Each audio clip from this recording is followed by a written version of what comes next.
Hello, everybody.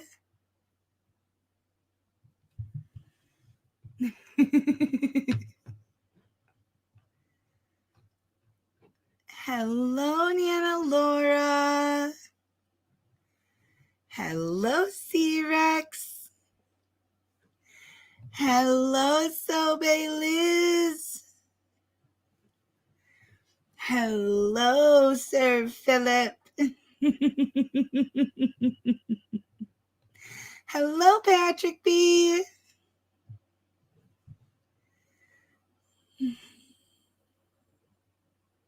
Hi, Barbie.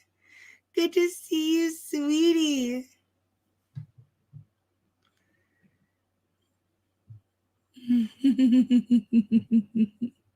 Hello, Auntie M. Hello, Chinny. Great to see you. I've got your favorite shirt on. Teenage Mutant Ninja Turtles. Turtle power.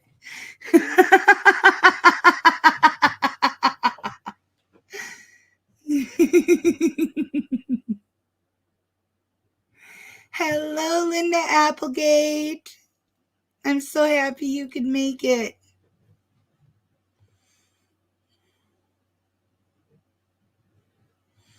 Yep.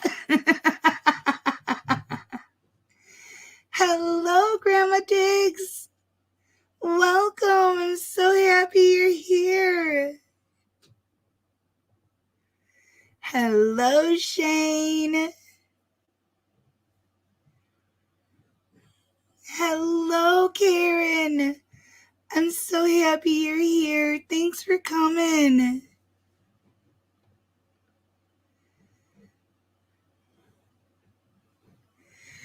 So, I don't know if y'all remember, we had about a few weeks ago, we had the dad that wore the t-shirts with the pew pews on it that spelled out dad, and the mom who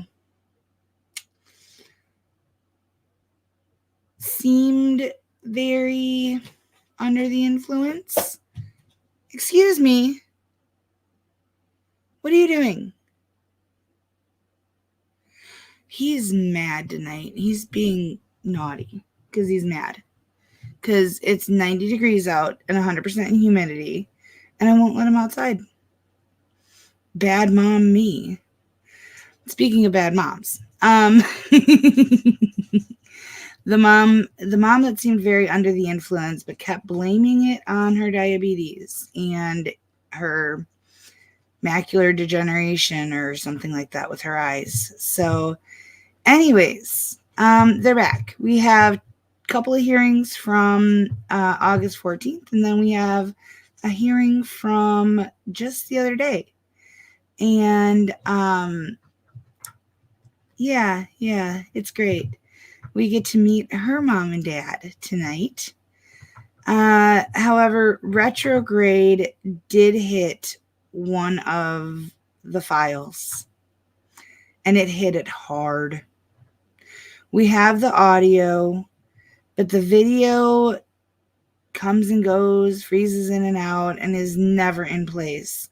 So for the duration of time that the mother is testifying, well, technically the grandmother, if you have laundry to fold or dishes to wash or, anything that requires your physical attention but not your ears, it'd be a great night to treat that section like a podcast and just listen, because nothing lines up with the audio, but it's still the whole hearing. So I'm just giving y'all that warning. I'm sorry. I'm so sorry. I did everything I could. I spent my entire day running it through different software programs trying to fix it.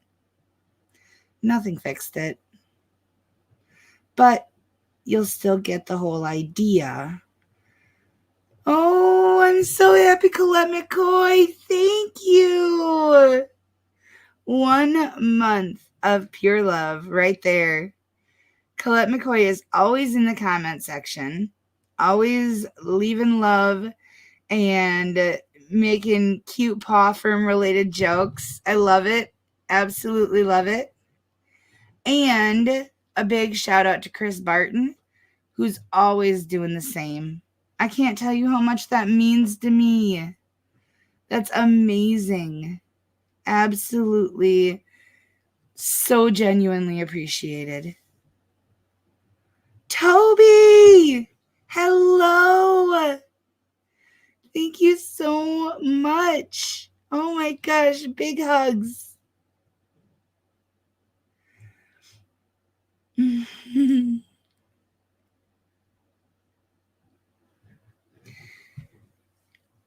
Not today. No, today we have a very, very long, several updates, hearings. But I'll get you Clallam County soon. Hello, good girl. Yes, I felt you. I felt that cold nose on my knee. She knew I was live. Wixom! Hey, Wixom01. I'm so happy you made it. Billy, these aren't for you, but I will get you yours in a second. I know. How dare I give Ava treats before Billy? But it's a crime in itself. An absolute travesty right there. Injustice. Injustice, I tell you.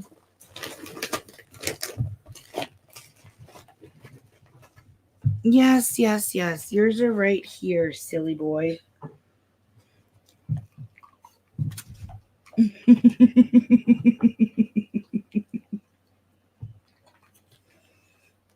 Y'all, running the PAWFURM takes skill.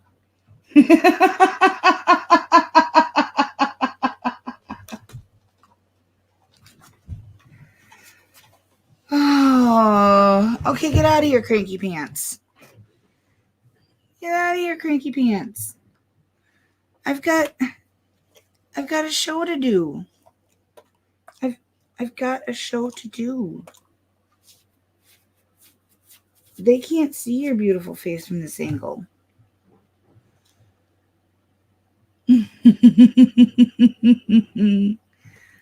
Oh, he boxes at her all the time. A nice thump, thump, thump while she's under the desk. Heaven forbid Ava try to cuddle. Oh, honey. Kisses don't get you extra treats. Okay. Oh my gosh, y'all. This is crazy. Okay, I'm trying to find the share button. You're too sweet. Hello, CE. I'm having technical difficulties. Technical difficulties right here. Oh my gosh.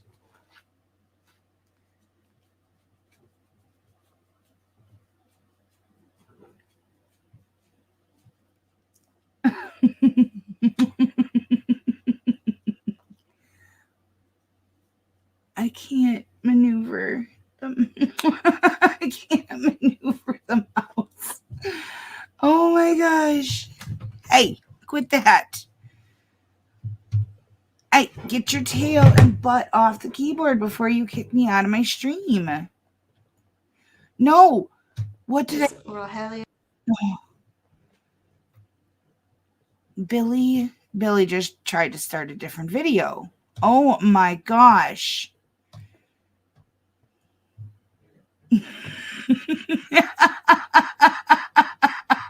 Oh, and if you missed last night, this is the new merch design that I made.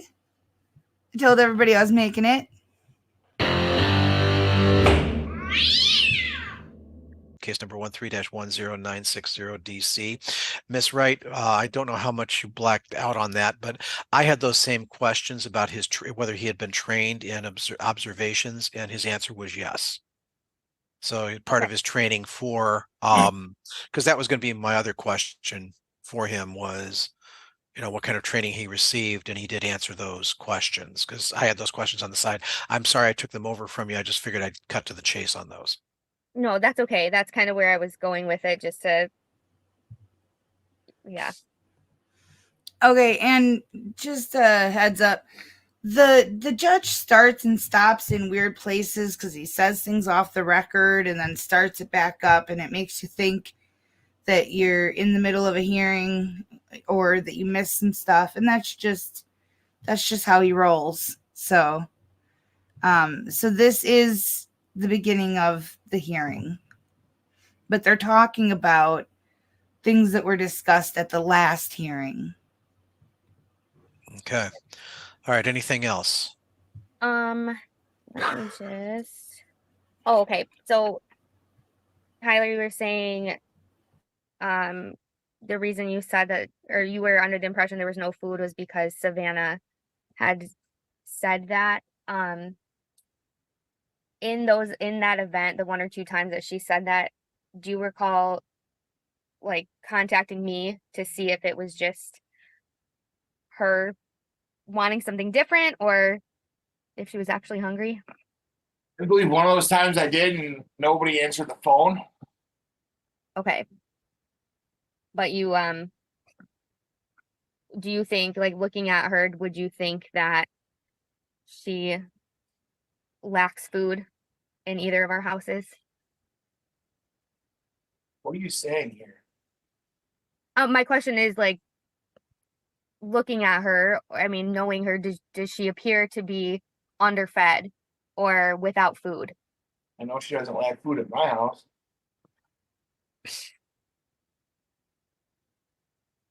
I don't know what goes on at your house. I don't live there. Right. I'm just saying, would it be, I mean, if looking at her, if she was missing food 4 days a week, would that make sense? That wouldn't make sense. No. Okay. Well, she's not at your house 4 straight days in a week. Well, 4 of the 7, she's with you 3 days, she's with me 4 days. Okay. Okay. I don't think I have any No problem. other questions. Anything else, Mr. Chadwick? I've got 4 exhibits I'd like to have admitted. These were in my notes from July 3. Have they already been testified to and they're just backup, or do we need examination and cross-examination on them? I don't believe they've been testified to, but Tyler could, if We they're may need to, because then she gets to cross-examine on any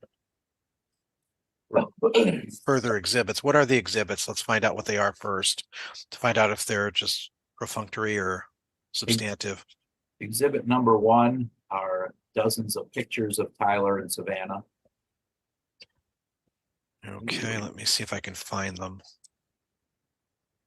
Oh, yes, I did find. Are we sure that wasn't exhibit 4? No. I'm just looking for pictures. I apologize. I don't see any pictures like that. It's 8 pages. There are 1 or 2 pictures on Oh, never mind. I found them. Like I had told you off the record, many of your exhibits weren't well labeled and they all got mixed up. Yeah, it was plaintiff's exhibit 1 is what it's listed as, and it wound up being in the middle of all the pile.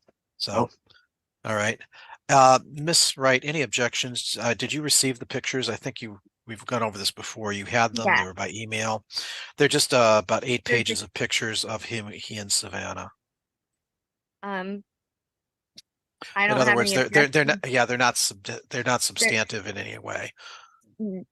Yeah, no, I'm fine with them being Okay. entered. I guess I just don't I mean, I know the It's time we both spend with each other, so right, with each other, right, so that's fine. right. That'll be marked as exhibit number 8. What's the next one, sir?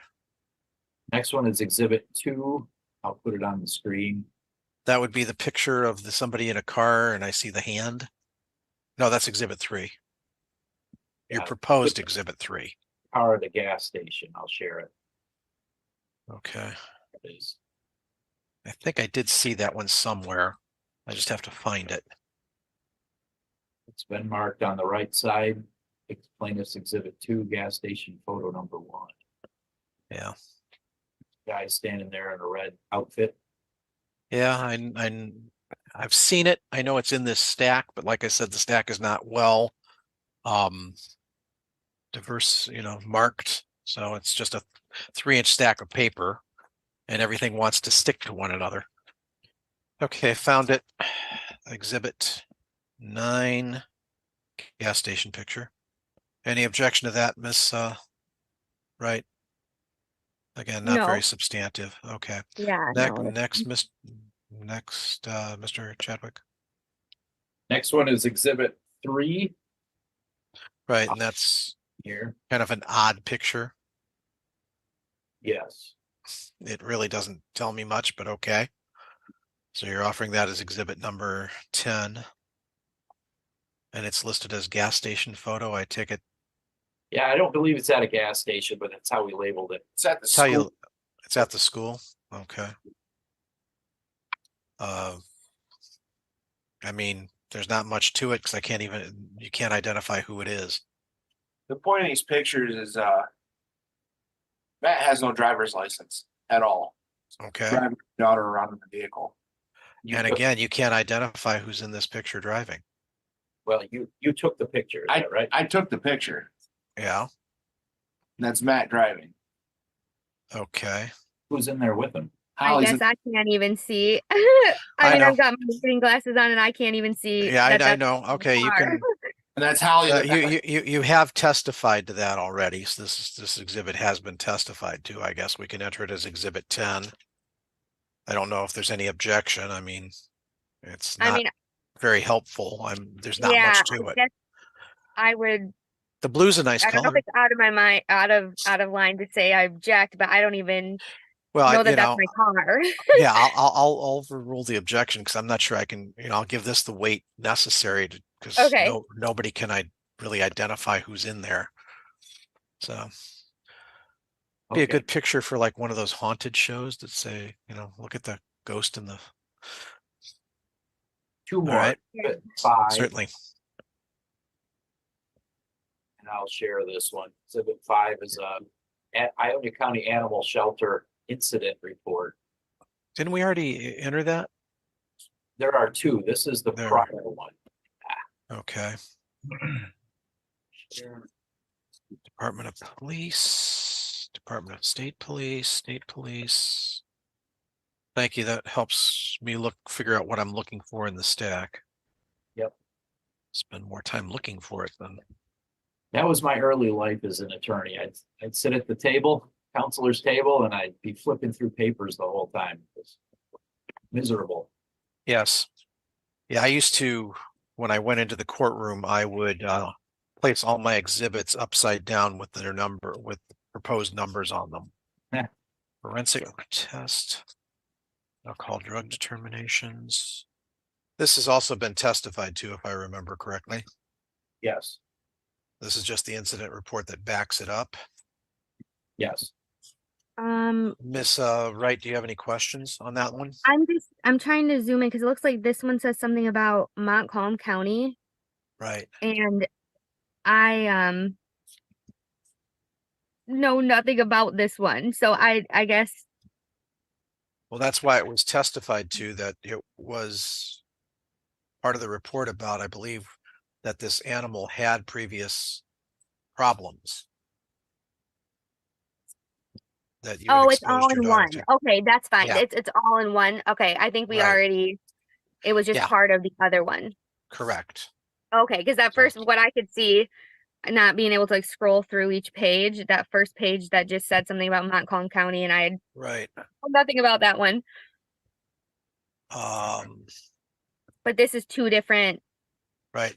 reports in one exhibit, correct? Yeah, Okay. actually, Mr. Chadwick, that's why I couldn't find it because it is attached to your exhibit 6 or what was entered as exhibit 6. Okay, It came in as 1. So that's already been entered. Because both of those entries were already testified to and entered into evidence as exhibit number 6. So it's already in. all right, Next. I'll withdraw that one. Well, no, I'm not going to let you withdraw it. It's already entered.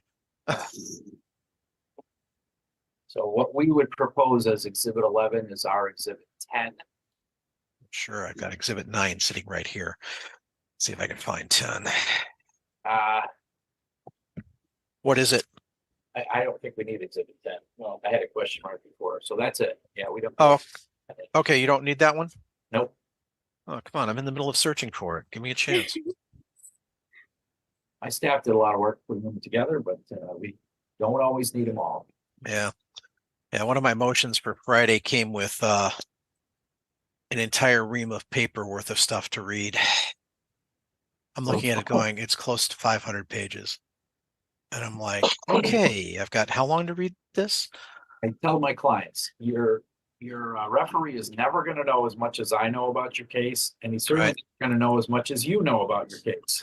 That's about it. That's why I always worry about my decisions. You want him to remember because he can't remember it all. But Right. Well, that's why I rewatch these hearings before I make a decision. And I re-go over everything.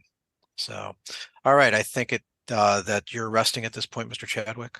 yes, All right. Ms. Wright, you may call your first witness. I know you said your dad had a meeting at 10. Do you have any other witnesses other than your father? My mother as well. Okay. Is she available? They're both available. I just have to. All right. Choose wisely Send them and a message. let me know which one you want to start with. Just gonna check and see if my dad is done with his meeting real quick. Well, you said it He didn't just- start till 10. I know he just sent me a text. Text me if you need anything. Okay. All right. Yep. I'm gonna send him the then- Zoom information Certainly. real quick. No, unfortunately, I try to read my motions at least twice. That one's going to probably take hours just to read through the first time. Because, of course, it's single spaced. Yeah, there you go. All right, now let me see where I messed up. And we have your daughter not on video, mostly because her Wi-Fi connection is not that good. So we need to hear from her more than see her. There. All right. We are back on the record in the matter of Coleman versus Wright, case number 13-10960 DC. Nancy Wright, you've been called as a witness in this matter, so please raise your right hand, ma'am. Do you swear or affirm to tell the truth, the whole truth, and nothing but the truth in giving testimony? Yes, sir. All right, Miss Wright, you may question your witness. Okay. Hi, Mom. Am I just telling what I know about You will be questioned by your daughter. Sorry about that. Okay. That's the way That's this works. So Holly, tread lightly. You are questioning your mother. Yep. But the any evidence comes into court through questions and answers. All Okay. right. So she will question you. You just answer. All right. Okay. Please proceed, ladies. Okay. How would you describe the relationship between myself and Savannah? Oh, a loving relationship. You're the mom, she's the daughter. Sometimes you don't agree, but you're doing what's best for her. I think you guys have a great relationship. I know you've been in our lives since she's been born and before that. Definitely. What would you say about my ability to make sure she has the necessities, food, water, clothes, a home? Well, you've always taken care of all the kids. You have the ability to do that. You have since Zach was little. And as far as Savannah goes, you have the same ability. How would you describe the relationship between Tyler and Savannah? Well, I think they have, well, I'm gonna be truthful here. I'm gonna tell you what I've said ever since Savannah was born, and we've been going through this stuff. I think that Tyler sees Savannah as a possession instead of a daughter. I can elaborate on that as far as just from what I've seen. And I've said that always. I've always said that. I'm not saying that they don't have a good relationship, because yeah, who wouldn't have a good relationship with someone who buys them everything they want? Can But you explain what you mean by, or give an example of how you said that he sees her more as a possession? oh, even when she was a baby, even when she was a baby, when when you'd be at work and I would be there when they'd be picking up, it's like, this is mine, this is mine, this is, it's hard to explain. But if you would say, no, because he said it. He said, she's mine. I mean, she's mine. She's not my daughter. She's mine. You're really making no sense here. Really, you wanna cut the nut over whether, saying she's my daughter or she's mine, what that means? Like, delve into the psychological profile of that? Come on, lady. I mean, it's just, she can't do this, she can't do that. She's mine. I mean, he said it. What would you, Because when she was little, there's a lot of things at school. He'll come to school. He doesn't need, I mean, sure, come to school and visit your kid. And I came to school and visit you guys when you were little. But at school, he'd just come to school and unannounced and kind of embarrass her and stuff. But that's okay because it's mine. Jack, there's a lack of foundation. Right. Excuse me, she's saying what she's witnessed. Yeah, exactly. Did the witness this, or was there any foundation? That's the Listen, test. That's Yeah. well, I've seen okay. him. I mean, Savannah used to go to school out here when they lived out. School, or you were told that. explain Hold what on. you do as a job? All right, guys, ma'am. Yes. Is this Yes, I have. something you actually were standing there and you observed? Yes, I've seen Tyler at the school. Okay. I worked I was going to School. say that's what the testimony sounded like, Mr. Chadwick. I didn't think there was any foundational questions to it because the way she was describing it is she was describing it as something she had observed. Yes. So she may continue the objections overruled. I mean, Mom, just for the record, can you explain what you do for a job where you I'm a work? school teacher. And prior to that, I worked at Apple Tree Learning Center. Have Where you ever Sav- worked at Vanna? Yep. Can you, I know you and I don't always get along, so it's been kind of rocky, but can you explain, in your eyes, have you witnessed the effect that even going through court and everything has had on Vanna? Oh, yes, very much so. I've spoken to Savannah in detail because Tyler calling. So yeah, on more than one occasion. What can you say of, Well, sorry, I didn't mean to interrupt. that's okay. I can give two examples.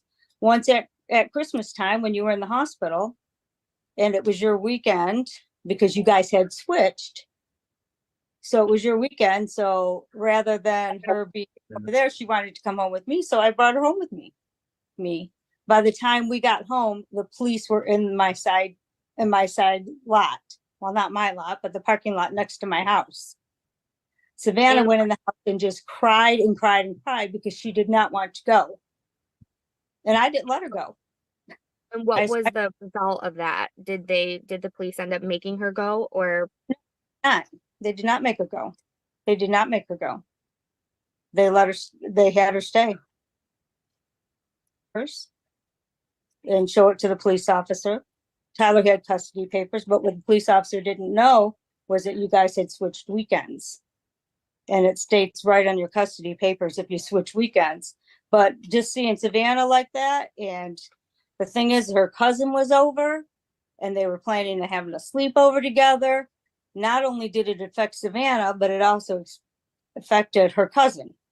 So now I have 2 kids that are in there crying and taking, so yeah, I've seen it. And yeah, I've seen it at school and I've worked at the school. It's just, I'm told Daddy picks me up all the time. I said, well, that's good. Daddy picks you up. She said, yeah, but he doesn't need to get out of the car. I'm not in kindergarten, but you know, but that, so Savannah's older. Savannah's getting older. I've talked to Savannah on the phone. Savannah will text me and want to play games. What are you doing? I said, honey, you should be in bed. What are you calling me or Poppy at this time at night wanting to play games on your phone? She'll say, Daddy's got the light on and I can't sleep. And I said, well, tell him to turn the, you know, I try to make a game of it so she doesn't get so upset. I said, tell him to turn that light on. Excuse me, Ms. Wright. My objection is hearsay. That I was going to say, I was going to just note that that's hearsay, that objection's granted. I can't take into account what the Okay, child so- said to you. The fact that Okay, she's how about- texting you and the time that she's texting you, those are all something you, I can no testify problem. her FaceTiming me at night. You can testify to the activity, not the statements. Okay, she FaceTimed me at night. Okay. Hey, Savannah, what are you doing? She says, laying in Daddy's bed. So you, Okay, Mom, I'm you sorry. can't say Can't what tell- she said, only the activity that she did. Okay, so as I'm talking to her on the phone or behind her, a pile of stuff. And where would that pile of stuff be? It was on a bed. On the bed she was laying in, or Oh, on a bed that was next to the bed she was laying in. okay, so based on that, when you have FaceTimed her at nighttime, or when she's FaceTimed from her bedroom at her dad's house, her bed, or I took a screenshot at one time when I could see it. And when that happened, I got a phone call right away from Tyler asking me, what are you taking a screenshot for? What are you doing that for? What are you going to do with that? What are you going to do with that? Like upset because I saw what was going on. and what was going on? Well, not what was going on, but I saw yeah. So I don't know if this is appropriate to ask like this, but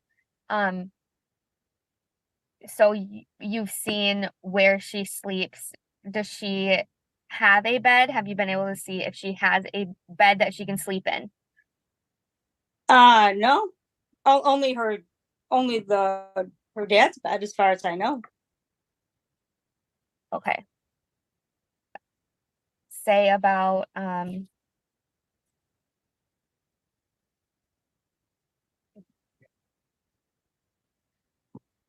us hearing either one of us. I mean, again, you can't say what we've said, but just Right. Not specifics, but as far as either of us saying negative things about the other one, I'm talking about Tyler and I in front of Savannah. As far as you go, I've heard you tell Savannah, Daddy's just, when I can't say what she asked, I can't say what she did, but I have heard you tell Savannah, don't worry about it. Daddy will be fine. He'll be in a better mood later, or, whatever. I've heard him talk about you in a negative way, as far as like, for example, so as far as that goes, I've heard him say, oh, she's so stupid. Oh, just silly things like that. She doesn't know what she's doing. She's doing drugs, just silly stuff that make no sense, just to try to, in my opinion, trying to make himself look better. Trying to make himself look better. Since day one. Well, yes. What would you say, in this, we're talking about changing custody, and I think what they're proposing is that she's only with me a couple days a month, and I think it even says no overnights. What effect do you think that would have on Savannah, and do you think that would be in her best interest? That would not be in her best interest. No, I mean, Savannah is an 11-year-old that has her period already, and looks like she's sleeping in her father's bed. That's wrong. That's my opinion. That's wrong. But at this time in her life, with everything that's going on with her body changes and stuff, she needs to be with her mom. When you say she needs to be with me, you're not saying 100% of the time. You're still. Oh no. I'm just saying that she needs. There's some things that you don't talk to your dad about that you talk to your mom about. That's all there is to it. I mean, that's just a fact. I mean, she's going into middle school, which is hard. But yeah, I think she needs to be with her parents equal time, no matter what my situation or your situation. I mean, you know, you both know that you can always come to me and ask for something if you need it, and you both have. And we always do help out for Savannah's sake. But for one person to have total custody over with Savannah, it's not right. The girl is already an emotional mess, and I've seen it. I've seen her break down, see mommy, or or she wants to hang out this one and she can't, but she's got to go to the office, but she can't come over and go to the pool, but that's kid stuff. But it would not be good for her. It would not be good for her to be with one parent and not the other. Not for her emotional well-being. When you had mentioned being at the office, can you elaborate on that? Like, how frequently? What can you say about that? The only thing I can say about that, without using her words, is when she FaceTimes me from the office, from looking at her, she looks very bored. And I'll tell her, I say, read a book, bring a book with you next time. Read a book. I said, practice some of your timetables, do something like that. So it'll help you get smarter at school. Right. But and you also had mentioned her saying she wanted to go with me at a certain time. What can you say about an incident 2 years ago, even after the court, after an ex parte, because I was in the hospital, following them, what did that look like? What did the weeks after that look like, as far as what Vanna was able to do or where she was at? Oh, she was with her father. She was with Tyler. She really is not able to do a whole lot, as far as because I was he wasn't allowing her to talk to you, not at all. Okay. Because she would, foundation. as far as, pardon? Understood. How do you know that there is a lack of her talking, or him allowing it, not allowing her? Because she was in the closet with her cousin, whispering, trying to call her mother because her daddy wouldn't let her.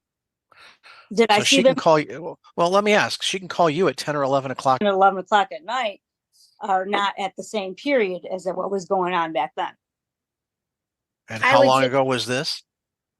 The talking in the closet? Yes. Or calling me at night? The talking in the closet. That was just geez. That was when she had that ex parte or whatever they call it. So that would have been in 2022. Overrule that objection, but where is this closet? Is it at Grandma's house or at Tyler's house? At Hillary's house. Who's Hillary? My other daughter's home. Okay, because she was with her cousin. Yeah, because we were all over. So she wasn't with her father, but she wasn't allowed to make a phone call to her father. or to her mother, but she was at her sister's house, her aunt's He- house. he would But your Ab- complaint was that he wouldn't allow her to call her mother, but he wasn't. She was at her aunt's house. I guess What? here's my, I guess his phone on guess my you're- on my nephew's phone. Mom, here, I'll clarify. So during that time, even after the judge had said, nope, resume normal parenting time, Holly's out of the hospital, and Tyler wouldn't, at that point, decided on his own ended period of time for over a month without allowing her to talk to me or see me or any of that. And during Ma'am, that you're time, Miss Holly, you're not under oath. You're not testifying here. Oh, okay. Your mother is under oath. You need to Right. ask a question, ma'am. Yeah, go okay, ahead. so my question to that time was what you witnessed during that. Well, I witnessed her very upset. He would bring her over occasionally. Like I would call him and say, why don't you bring her over while you go get your hair cut. And he would do that. Yeah, I'll give him that. He would do that. And just the happiness in her face to see people. I mean, she's such a good girl. And when she has to leave, and ice cream, she wants to drive in the car with grandma and with whoever else is over. But she can't do that. She's got to go in the car with her dad, even though it's 2 blocks away. Or if we go to Meyer Garden, he's got to follow us and go. I mean, Mom, there's a situation, and I don't want to cause an issue between the two of us. So we already both know how this played out. But right. during that time, when I wasn't able to see her, Yeah. Can you describe what happened when we went to the Grand Rapids Museum? Oh yeah. Yep. I called you and told you where we were at. So you could, because Savannah wanted to see you, if I'm allowed to say that. Savannah wanted to see you. When we got home, Savannah was crying. There was a female officer that was also here. And she took Savannah into the back on the deck and was talking to her. And I don't know, I can't tell you what she said, obviously, but Savannah clearly didn't want to go. When you say she didn't want to go, what do you mean by, like, she didn't want to go where? She did. Tyler, she wanted. I can't tell you that the police officer said that too. Said, "Oh, the child doesn't want to go with her dad," but she did say that. It is very common, especially in these split family type home situations. It's very common for the kid not to want to go with one parent or the other, or to have an attitude about it when they have to, change custody from one household to the other. And it can be for a variety of reasons. It doesn't mean that they hate the other parent or that the other parent's a bad parent just because the kid doesn't want to get in the car. This woman is ridiculous. Which Objection. Hearsay. I know, but Agreed. but it's. I mean, I'll maybe, note the objection, and I'll also note that, look, we've got no jury here. I know what hearsay is. Right. Let's get the testimony elicited. I was allowed to say. That's why I was hesitating to say, because I wasn't sure if I could say that or not. Yeah, But I know. Would it Let's be? get this out, okay? Would it be? What if I went down and got the police report of what they said, and then could use that? That's okay, Mom. It's not. I was It's going to really say not she would have to call the police officer as a witness, ma'am. All I can say is that she was very upset. That Savannah was very upset, and she was emotional. In my opinion, was an emotional wreck because she wanted to be with her mom. But that's any kid. As part of schooling, your own schooling, Mhm. have you taken any psychology, child psych, training or classes? Oh, tons. Okay. What can you say about the psychological impact of all this on Vanna as far as, you know, being not allowed to contact me, or Oh, what can you say about that just with your training? with my training, I mean, with your I- with your I- schooling and going through. I would most definitely have Savannah in counseling, and which I'm sure I think she does still do counseling. It's I would Do you think say, it's what's that? go ahead. I would say in a professional way to express her feelings without feeling as if she's being judged by one parent or the other. For instance, get a journal, write things down, write things down. Don't hold it in, talk it out. And I Right. don't know if she has a journal or not, but I know I've bought her one. All right. And what can you say about both of us to like support the relationship? So my ability to support her and Tyler's relationship, and his ability to support mine and Vanna's relationship. I can speak to your ability because I've heard you encourage her, call your dad, tell him what's going on. I'm not with Tyler enough to say whether he does that or not. That I don't know. But that from what I see, you've always talked positive. I mean, between you and I, we've said a couple things, but that's here and there. But in front of Savannah, I've never heard you say anything negative about Tyler. And with the opposite way, I have been around Tyler and have heard him say, like I've said before, oh, she's just stupid. All right. I don't think I have any more questions at this point. Okay. I think Mr. it's good for to be with both parents, Yeah. Mr. Chadwick, any questions of this witness on cross-examination? Ms. Nancy Wright, you are aware your daughter has type 1 diabetes. Oh, yeah. She's had type 1 diabetes since she was in second grade. When she was in her finger, take a sample. Sure. At that point, because that's all that was available. And now does she have a continuous glucose monitor? I believe she has one of those now. Yes. All The right. new one. Oh, I yes. think it was visible when she was on video at the earlier during this morning. Yeah, she does. She puts it in her arm. Yeah.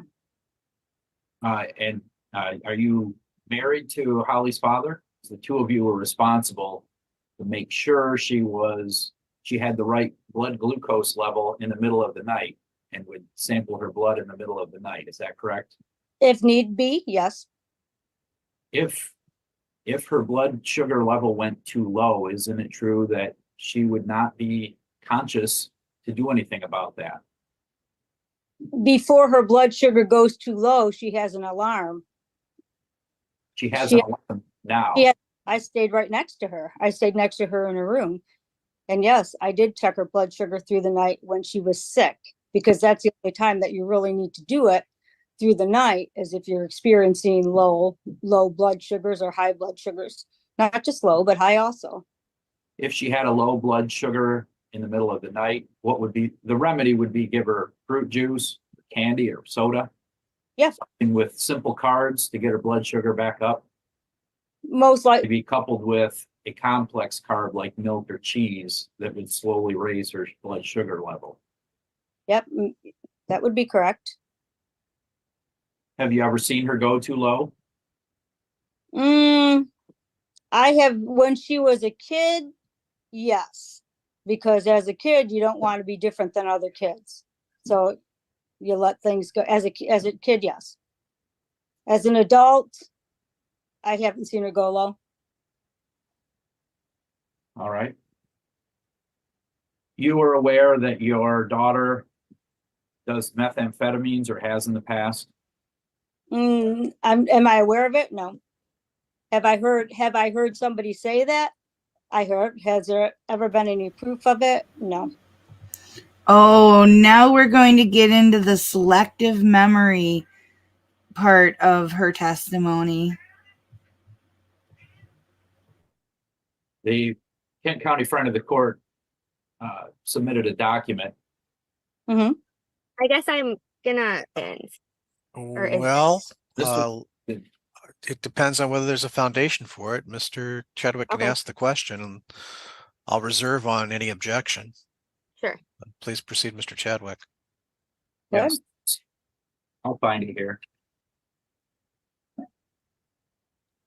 Was there suspicion of it years ago? Excuse me, There Mr. Yeah, Uh, hold on. This is exhibit 3 that was admitted on July 3, 2020. Right, it's Stipulated to its admission. It's now part of the court record. It's evidence. In, July. in this Okay. document, Mr. And Chadwick. in this document, it states that Holly was admitted to the hospital June 15, 2022. I'm reading on page 5 of 14 of the report. Yep. You were aware that she was admitted to the hospital. You were aware because your granddaughter Savannah called you worried about her mother. That's correct. She was passed out in the living room with no clothes on. From According- what I was Anna. told. That's what you were told? From what I was told. Did I see it? No. Okay. The next sentence says both of Holly's sisters and her mother were present at the hospital That's correct. and stated concerns regarding Holly's methamphetamine. If there was any. This report doesn't say if. Don't know what to tell you. Your testimony today is that you were not aware of her methamphetamine use that you were concerned about at the hospital on that date. I object to that statement just Yeah. because he's saying that Hold it. The objection's overruled. She can clarify her statement, but she's not denying the fact that methamphetamines were brought up as a he was just making it Right. sound like I definitely was, but At the time, yeah, if, because, yeah. The If, next sentence says they reported that Holly admitted to this use while speaking with medical providers at the hospital. You were there. I was there, but I didn't. Interrupt. Holly- Please. Sorry. Diana. Question Sorry, is, isn't it true that Holly admitted to methamphetamine use? Isn't it true that she admitted it to the hospital staff while she was at the hospital? That's something you have to ask the hospital. You were standing there, ma'am? No, So you did not hear those statements to the I did hospital not staff? hear those statements. That is correct. I was not in the room with her 24/7. I was in the emergency room with her when she first came in. Okay. And then the most other times I was in the hall with her children. You were aware that Holly was tested for methamphetamine at the hospital? You were aware that she refused to sign a release to allow CPS to review her hospital records? No, I was not aware of that.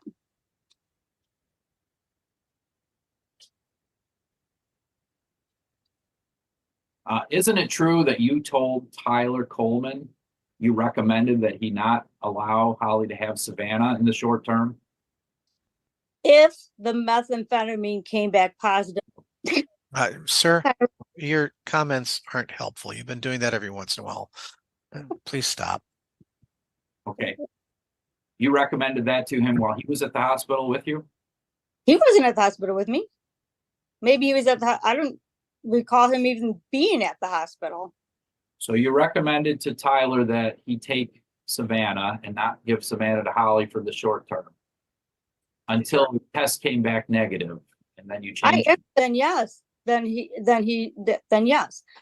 But it didn't. It came back negative. So And the test came back while you were at the hospital, okay.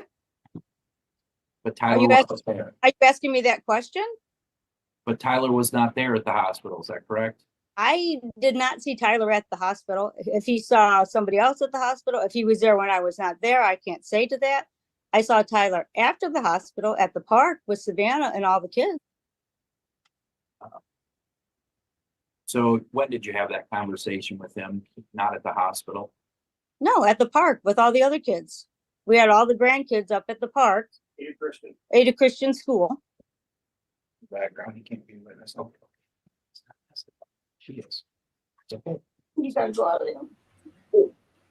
You can hear the guy in the background, you know, giving her answers. And the judge just called her out on it. And you can still hear him. Ada Christian. He's not even supposed to be in the room because he's the next witness coming up. Can't be in here if they're gonna be a witness. You gotta go. Yeah, You gotta go. I was gonna say just for now, just He's making his Just- call. to be of any problem here. So, I just got off a meeting. Yeah, all right, he's ma- good enough, sir. Just don't be in the room while we're having testimony. Thank you. Yeah, he's making coffee, so. All righty. Please proceed, Mr. Chadwick. All right. You do know that CPS was involved in investigating Holly after this incident in June of 2022. Yes, I know CPS has been involved in their life since Savannah was born, yes. If it's no, you say no.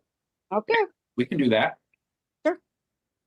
You know who Matthew Preston is? Yes? yes, That is Holly's boyfriend, correct? yes, Matthew Preston has a criminal record. I'm not aware. Matthew I've Preston heard- has no. I've Excuse- heard rumors, That but you- I don't know for sure. I didn't ask about rumors. That's your answer. Okay, Are you aware that he has no driver's license? no, Are you aware whether he has a job? yes, Are you aware whether he contributes to the house payment? no, How about the electricity bill? no, no, I don't know their financial stance. No, And I had to live in a hotel in the last 12 months yes, because there was no water in the house yes, or no heat no, or no electricity. nope. I just knew about the water. All right. Did you talk to Holly about why she didn't have enough money to pay for those bills?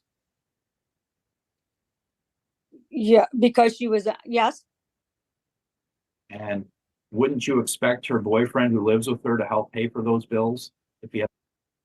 Holly has testified that they receive charity to stay in hotels. Were you aware of this? nope, Has Holly ever come to you asking for money so that she wouldn't have to stay in a hotel using charity? yes, Have you been able to help her with that? always. I've helped Tyler too. When in the last 12 months have you given money to Holly? Shopping, but I don't think that counts because we were just out playing. Did you misunderstand my question? No, I'm just trying to clarify whether you're talking about money to pay bills or just money in general. Here's If the you're talking question. if you're talking about money in general, I gave her money last week because we were going out to lunch. If I you're still talking, want to confuse you. Let me ask the question more simply. Thank- And when in the last 12 months have you given Holly Wright money? last week, That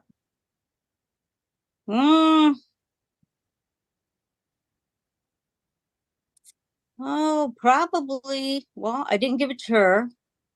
Gave Savannah some money, probably about a month ago. how much? Geez, I'd have to look on my bank account, but probably about 20 to $25. It's only always 20. It's always about that. Are you working? Yes. Well, not during, I don't work during the summer. And how about Mr. Wright? Oh, yes, he works. Did you offer to give Holly money so that she could turn the water back on or the electricity or the heat, wouldn't have to stay in the hotel?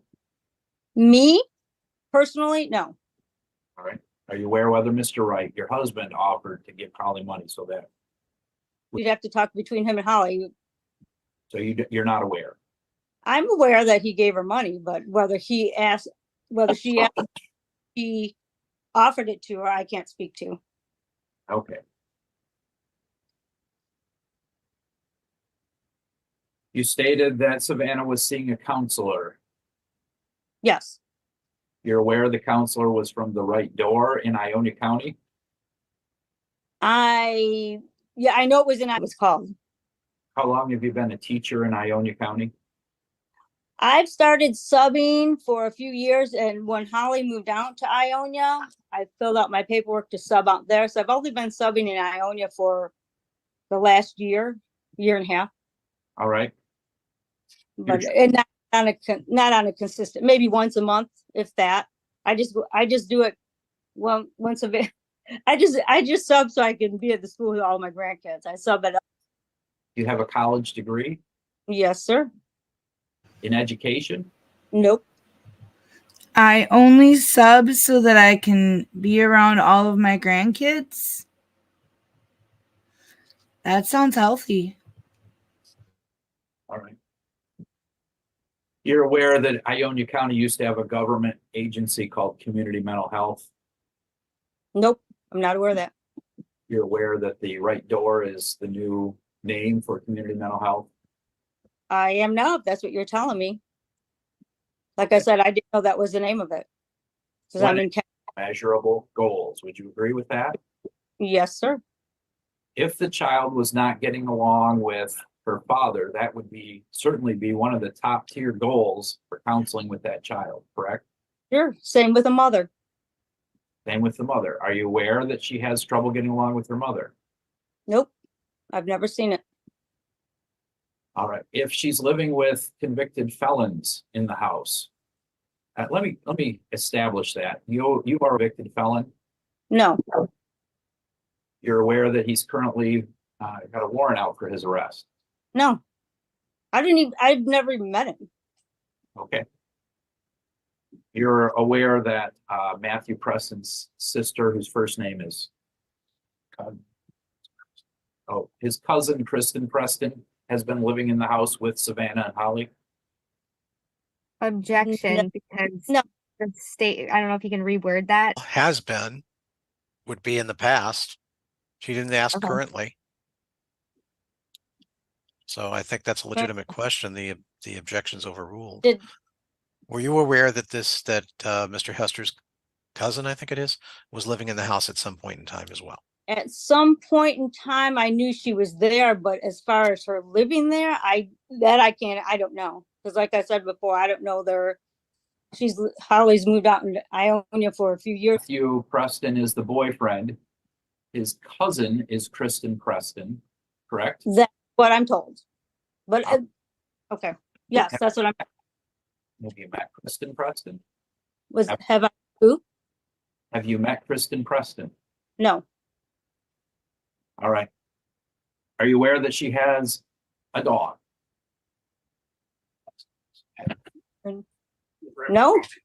No, I've never met her, so no. I heard about a dog named Karma. As to whose it was, I don't know. All right.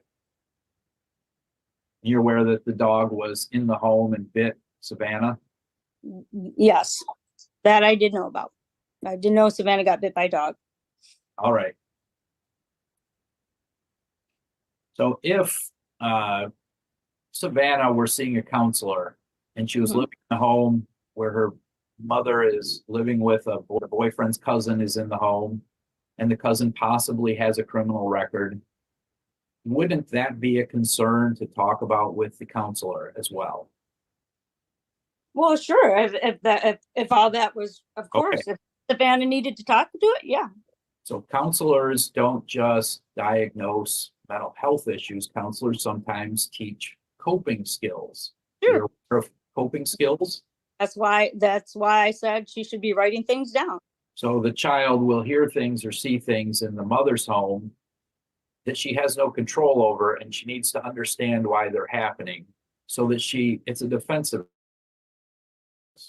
Have you heard that?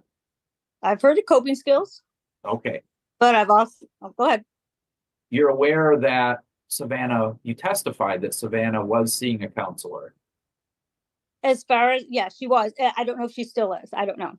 All right, were you That I didn't know if she still was. No, I did not. I was not. And if she has, that's awesome.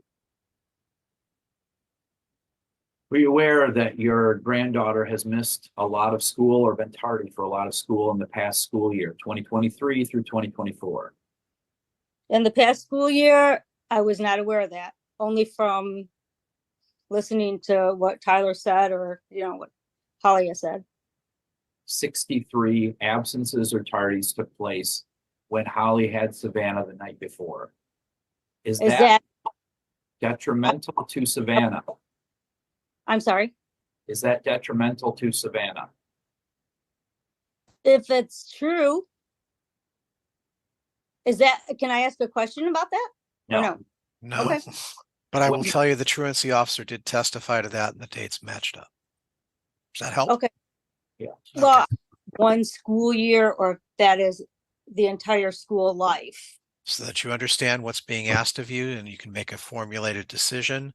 It was last school year. Okay. So can we agree that that is detrimental to Savannah's education? I can agree to that. Yeah. When a child is tardy, the child has to walk into a classroom full of students and she's missed something, at least the beginning of the lesson. Is that your understanding? Depends on how tardy they are. I mean, if they're like 5 minutes tardy, usually at the beginning of a school day, most teachers have like 15 minutes of preschool, what they call it desk work. Some teachers call it bell work so that I can't answer to because I haven't witnessed it. So I don't know. I can't recall. I don't know. Would you, But- Yes. would you expect Holly to take any responsibility for the tardies? If she didn't get Savannah up in time, I would expect whoever to. So when a child is tardy or absent 63 days during the school year, would you think that that would be something a counselor could help to teach coping skills when it's out of the child's control? Oh, I do. And Can we also at least agree that if Tyler did not have a similar problem getting Savannah to school, it would be better for Savannah to be at her dad's house the night before school? no, No. That's All just wild.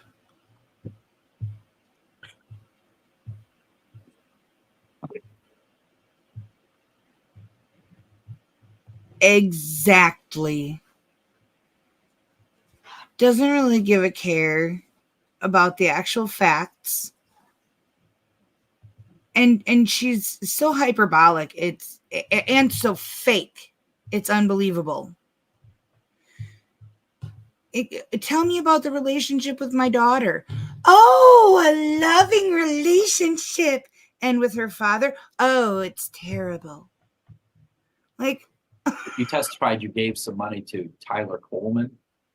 yes, Was that years ago or within the past 12 months? probably years ago. I don't know. I mean, I buy Savannah stuff when they lived together. If I may, when they lived together, I can compare Holly living with Matt to Holly living with Tyler. When they lived together, yeah, I gave them money to pay bills just as I'm doing now. So it's just, no. Yes, I've paid bills when Holly was living with Tyler. So, is it fair to But say, have I recently given him money? No, yeah, is it fair to say that was 2016? because he had a job now. Is it fair to say that was 2016 or sooner? Earlier? Let's see, what year I gotta look at this calendar. Jackson was born in 27 at the condos, whenever that was. I don't know the year. A few years ago, I guess, or 5 years ago when they lived together at condo. How long was that? 6 years ago? I only lived with her. Oh, okay. I have no further questions. Thank you. Okay, Miss Wright, anything further? Yeah. So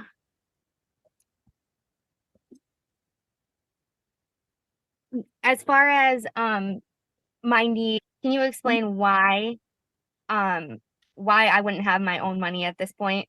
Why I would need assistance? Yeah, because you're not working because of your, and because you're waiting for disability to kick in, which takes forever. That's why. I mean, that's it. Okay. Something out of your control. How, in your knowledge, how does Savannah get to school in the morning, like last year? She would walk, Okay. as far as I So know. And is it, go ahead. as far as I know, she would walk, and she would walk with And the what can, neighborhood kids, so, you know. okay, is that why you're saying that does that explain your answer for Definitely, being yeah, tardy? yeah, Okay. yeah. I mean, kids, yeah, kids are going to be kids. They're going to be pokey, but it's, you know, she's old enough now to know that she's got to do something, and you know, you can't blame everybody all the time. When you get Right. old enough to take responsibility, you got to take it. All right. When we were talking about counseling, Mr. Chadwick had said something about coping skills, her learning. Would it not be true that she could use those same coping skills for things she's witnessing at her father's house? That would be true. Yes. Okay. As far as Kristen Preston goes, when is the last time you heard either Savannah or myself mention Kristen Preston in the capacity that it's hard. It's forever. A few like years. with A few years. I don't know, because I don't know who she is, and so we don't really talk about her. the The last I knew was that last time I heard about her was when you were going to, other than the lawyer talking to me right now, was when you were going to take responsibility for her daughter. and what did that look like? Did you see me with her daughter at all? Yes. Okay. Yeah. But did you see me with Kristen at all? Never. Okay. Sorry, you were what did you say? You were breaking. I said never. If she was sitting next to me at a movie theater, I would not know who she is. I've never seen her. All right. I know you can't. So any concern, or have you heard anything from her saying she was scared of her dog, or scared of Kristen, or anything to that matter? No, never. Okay. And what I'm not sure if she has or not, so if you don't know, you don't know, but when Vanna talks about that dog bite, does she have it being the dog being aggressive versus Savannah knowing that? No, the only thing I know Saying. dog bite, Say. the only thing I know about the dog bite is when she got it, and me being the grandma telling her, "Oh, you're gonna be okay, sweetheart." You know, but it's Any objection to hearsay is overruled. There were no statements made by the child. It was just, did she ever express? There was no direct statement. no, not to me. No.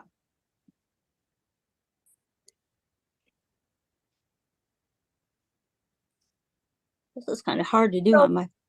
going back to schooling and it being the question whether or not it was detrimental, her absences and tardies detrimental to Savannah. Would you agree that if it was detrimental, that she would not be moving on to 6th grade? Just from your experience, your own thoughts, not like with hearsay or anything in there. As far as Vanna missing school like full days of school for anything. From your knowledge, how many times has, have you known that I've kept her home for something other than her being sick? I haven't. I haven't. For example, on a half day, when she's in Tyler's care, have you talked to her on those days of school, or had to? Yeah. Yes. Okay. And do you recall ever having to message me and let me know that that Tyler had kept her home from school? And in regards to you were saying something about playing games on the phone at night and stuff like that. Correct. Whose care is she in when she's doing that? Tyler's. Okay. I apologize. I'm just looking at my notes. Make sure I'm asking everything. I can't ask questions, can I? No. I know it. All right. As a teacher, absences or tardies on those sheets, I know you're familiar with those. How does that work with if they're absent in the morning versus absent in the afternoon versus a whole day? When I'm substituting in a class, the schools give you a list of the kids, obviously, and you report their. Some schools take an afternoon and a morning and combine that as one day. Some schools say if you're absent in the morning, you're absent all day, even if you're there in the afternoon, and vice versa. So it depends on the school district, but every school that I've been to, I've always taken attendance in the morning and I'm taking attendance in the afternoon. Some kids are not there in the morning, but they're there in the afternoon. Some kids are there in the afternoon, they're in the morning, not in the afternoon. So right. It depends on how the school does their attendance. So as I know the school district goes, I take attendance in the morning, take it in the afternoon. How they report it is, I don't know. Okay. Back to the incident where I was in the hospital. Yes. So isn't it true that while I was in the hospital, in the ICU, Tyler was able to get an ex parte order? Yes, because you were in the hospital. Yes. Okay. Were you aware that when I got out of the hospital, that ex parte order was we went to court, and then the ex parte order was no longer in effect because I was out, and the issues of the reasoning for being in the hospital were addressed at that time? Yeah, I think so. I'm not sure. Could you, whatever you call the ex parte thing was not valid anymore because you were out of the hospital, but whether things were discussed as, that I don't know all the details of that. Okay.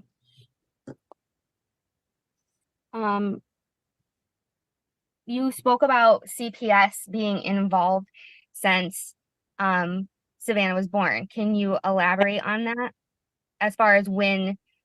I was first aware of CPS being involved with you guys before Savannah was even born because of some violence that had taken place and the other kids in the house. Objection, that's hearsay. It's not hearsay. Hold it, ma'am. That's my Yeah. ruling, not yours. Sorry. Never mind. Let me do my job when I get a chance. Okay. It doesn't happen all that often, but I'm the one that calls balls and strikes. At this All point, right. I'm going to have to overrule. Violence. What? In the home. She has no foundation for alleging violence in the home other than what she was told. That's not hearsay. We don't have a foundation. You're correct, but it's just a statement at this point. And at this point, nobody's testified to any violence in the home. So I'll take it as just a statement. I was kind of ignoring it at that point. Just as I'm ignoring most of the stuff that happened in 2016, 2017, 2018. I'm dealing with the stuff in the past year or two. in the past year or two, CPS has been to my home questioning my husband There's and my, no question before you, ma'am. oh, Sorry. sorry. All right, please proceed, Miss Wright. Have you witnessed any violence in the past, or violence either verbal or physical in between any of the parties in the past few years? I have heard it. I've heard, like, if I'm talking to someone on the phone and I can hear what's going on in the background, I can hear it, but to actually see it with my eyes, no. But to Okay. hear it, Can you describe what you would hear and what that would look like? Who you'd be talking to on the phone, where that would take place, without saying specific statements that you've heard, but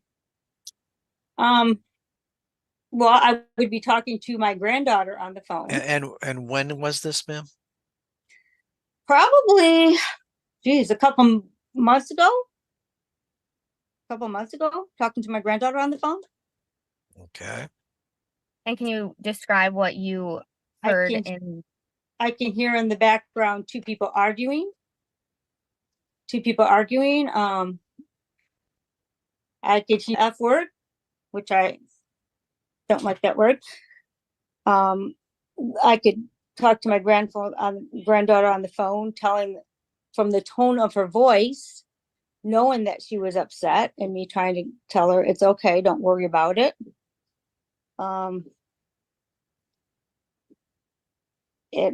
Mostly I can't say what she said, but yeah, I mean, I can hear it, but I can't see it. So I don't Ask opinion questions, but in your opinion, do you feel like Vanna's safe at both homes?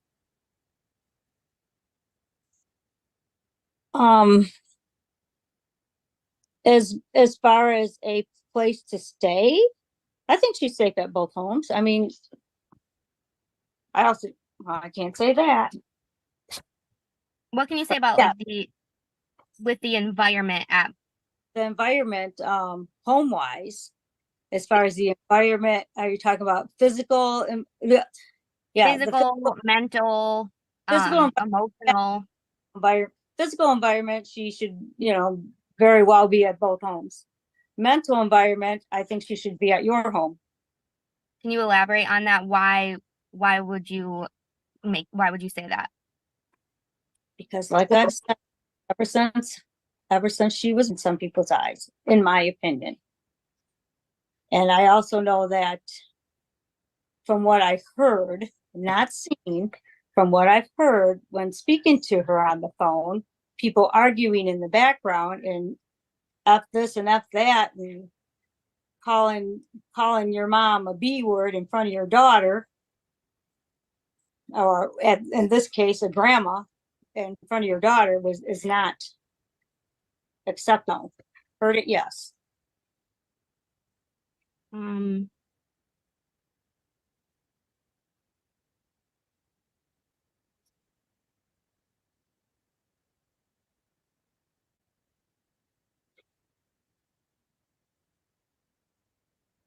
In the past, so we've already talked about CPS involvement with violence in particular. As far as Savannah is concerned, as far as CPS involvement with Savannah. What did I witness? Well, CPS came to my home when you were released from the hospital. Has there ever been any other time when the court given an ex parte or removed? Not that I'm aware of. No. I do that. This would. Well, I was working at the school one time. CPS, they came to the school and talked to Savannah. What about when Vanna was 4? And CPS was involved. When she was 4? Yes. Yeah. 3 or 4. I was actually with. Yeah. Yep. at that point. As far as I know, there was an allegation of touching. Objection. I'm just. At this point, I'm granting it on relevance. I just kind of said I'm not going back that far, folks. And when your questions start with, I know we've already talked about this, I don't need to hear it 4 times. And some of this stuff I've heard 5 and 6. I guess this is the first time I'm bringing this up, only with the relevant. And she's now 11, 7 years ago.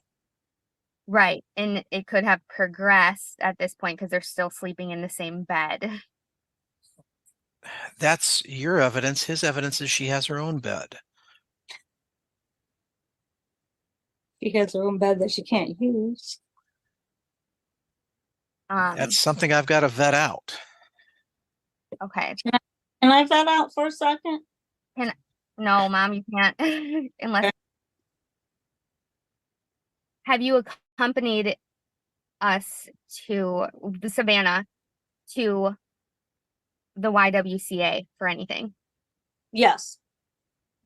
And what did you accompany her there for? The most recent one? Anytime. Anytime was when the first time, which when she was 4, but they said that wasn't relevant. Nonsense started about Tyler wanting her all the time. Okay. And when you were at the YWCA, they gave copies of paperwork from a physical exam they did. Isn't that correct? Yes. And isn't it true that that physical exam showed that she had there was evidence of she had made. Objection. These are leading questions. Well, I'm trying to figure out why this hasn't come up before and when did this happen? 2017. Okay. This was 2017. It was all unfounded by CPS. I was going to say, if this was substantiated, we wouldn't be where we're at right now. Be in prison. From what you're stating, That's what. Yeah, that's you what said. I, You said most recent, indicating that it was somewhere closer. no, But I is said most recent in your most yeah. Most recent. I said the most recent time was when all of this stuff with Tyler wanting Savannah all the time started. And then you started talking about her hymen not being No, intact. What is that from? I didn't. I was answering a question. I didn't say that. Holly did. I was answering questions that I was asked. Miss Wright, move on.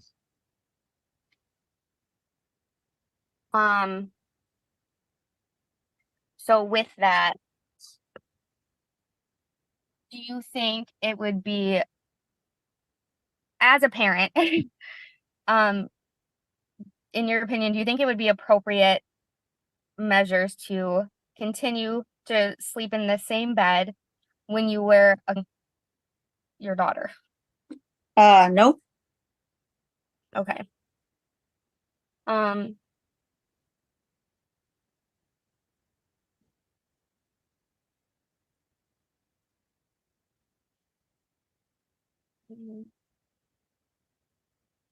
All right, I'm gonna stand up. I'm gonna take my phone with me. I'm gonna get Poppy's coffee for him so he doesn't come in here. Okay. These people are just crazy, ridiculous. This poor girl. I'll put it here. You can come get it. Ted, your coffee's in the other room there. There. Then you come get his coffee. Out of that room. As far as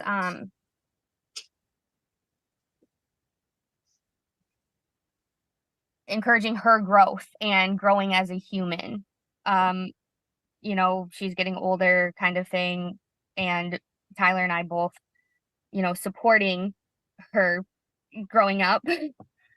Right. Is there what can you say about that at both homes? Or not even at the homes, but just with both of us parents in general? Well, I can't really, because I don't Tyler, most of the time when I see her with Tyler, they're, he'll bring her over and the kids will play and we'll sit and talk and do some sewing or something. But I've always it- seen her encourage her to, talk about her feelings and, tell her it's okay to say no and, stuff like that. But what can you say about, encouraging her to do after school activities like cheerleading or she does choir. I know that she does choir, and I've witnessed that choir with her joking and laughing, and I've witnessed Tyler give her a dirty look, and I witnessed a smile from her face going, which did all I could do not say anything. But I know that she wanted to do cheerleading. I know that she wanted to do basketball. I know that she wanted to do soccer. But I know that Tyler, at one point, when she wanted to do something, even told me that she didn't need to do that because it's his parenting time and he's not going to give up his parenting time. I mean, he's spoken those words to me as far as when she wanted to do cheerleading. So outside activities. And yes, that was just to make that clear. what about any, again, just experience or things that you've witnessed or anyone expressing to you her interaction with friends at both with both parents, as far as like allowing her to have friends or spending time with friends? I've seen Tyler has taken her to the movie with her friends. So I'm, and I know that you have, taken her to birthday parties and done stuff with her and her friends. What about I'll stop it with with friends. I just don't want to go, I mean, there are relevant. certain friends that I wouldn't approve of. The incident that happened when Savannah wrote on the playground. Do you recall the response that both of us had as parents? Could we have a foundation for this? I was going to say, and when did this occur? This was last. This was when? This was in 4th grade, so 2 years ago. Yeah. We're throwing stuff at the wall here at this point. Let's get to some conclusions and get to some actual things that might help the court. You guys are throwing in ancient history at this point, and you're going over and over it. So, I guess my point with this one is making sure she does the right thing. When she's in a situation where she's chose to do the wrong thing, what our response is. Okay. And you would be the better person to testify to that, not your mother. Okay. All right. The only other question, have you ever seen our house without food? No. And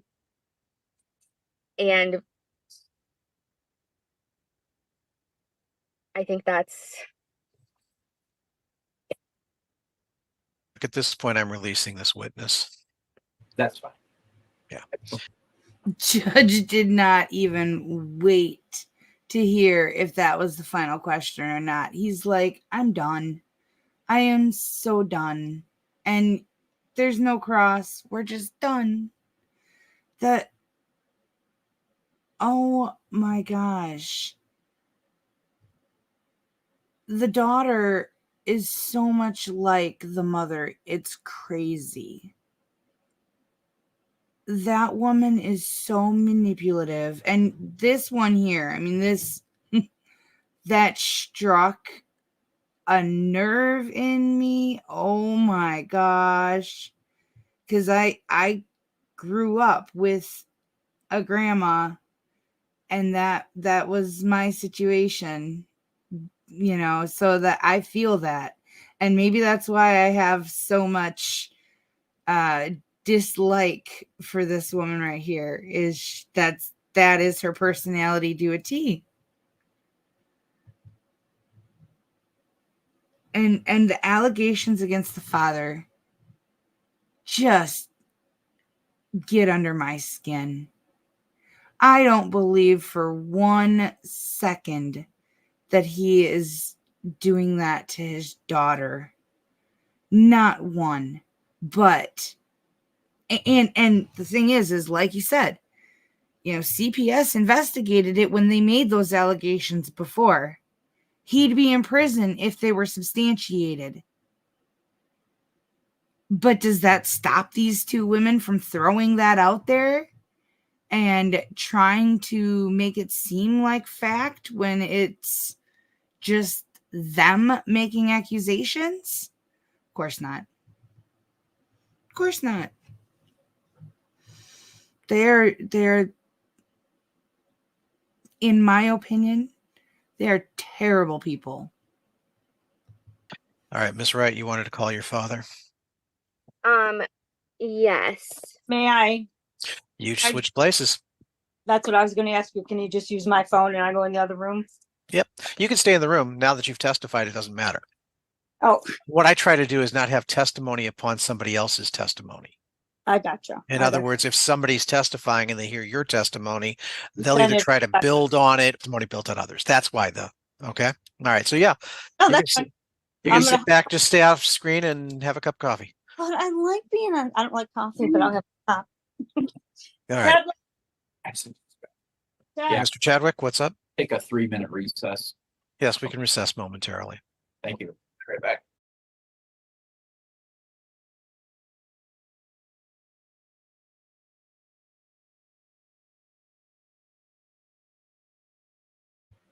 And now we get to meet the dad. What the heck? It's not waiting for the video to catch up, is it? Darn retrograde.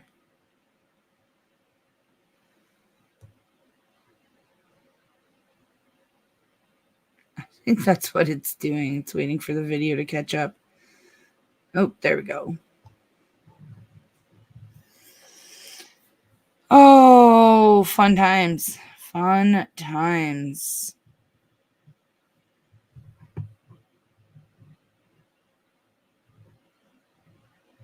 Sorry, guys. Yeah, it's going to be the grandpa.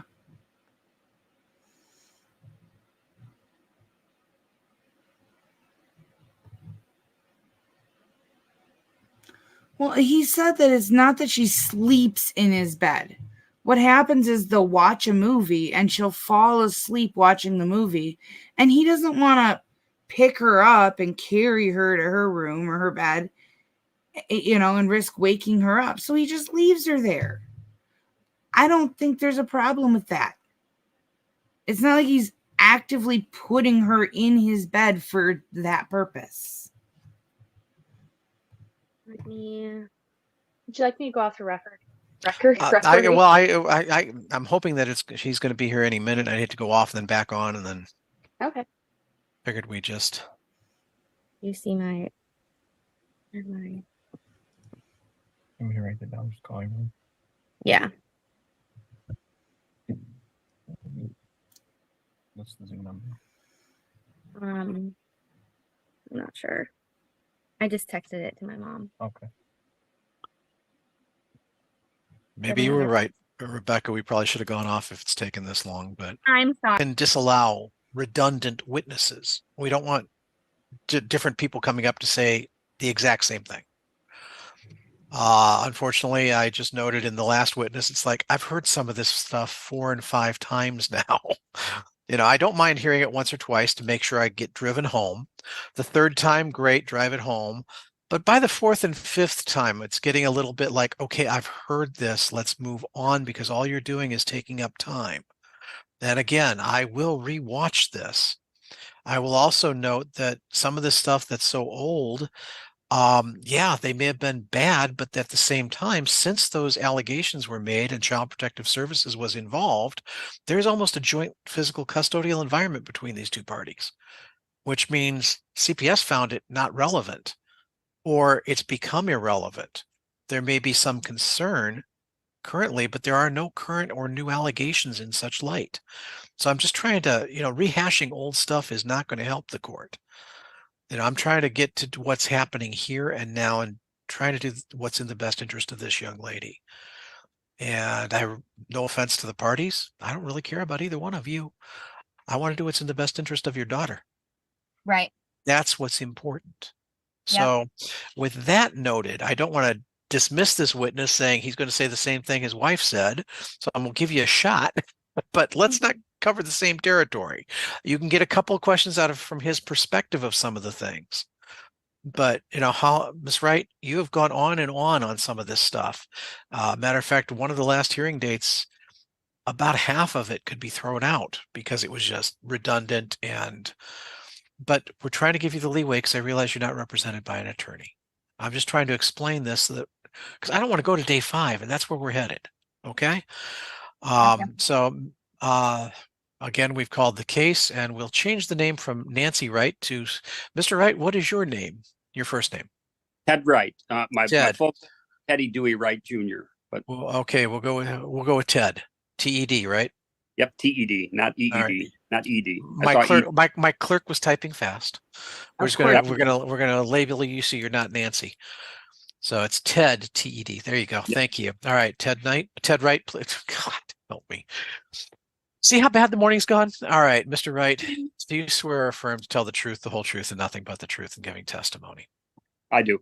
All righty. Holly Wright, please proceed. Again, you're questioning your father. Tread carefully. Gotcha.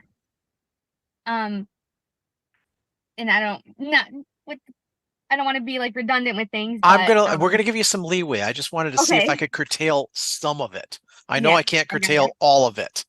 So Dad, can you describe the relationship that you've witnessed between myself and Savannah, as well as between Tyler and Savannah? Yeah, nothing like starting right off with the main question there. Yeah, I think we want to stick probably to current day, or you want to go all the way back? Well, in the past year or two. Well, I think we're dealing with the past couple of years. Yeah, I guess I'll qualify it by saying that I've got a great relationship with both, obviously my daughter and with Tyler. I consider them, I love them both. Their family. I care about them both, but mainly I'm glad I've had an opportunity to speak here. Like you said, Your Honor, it's all about Savannah. I think they both deeply love Savannah. I think they both deeply care for Savannah.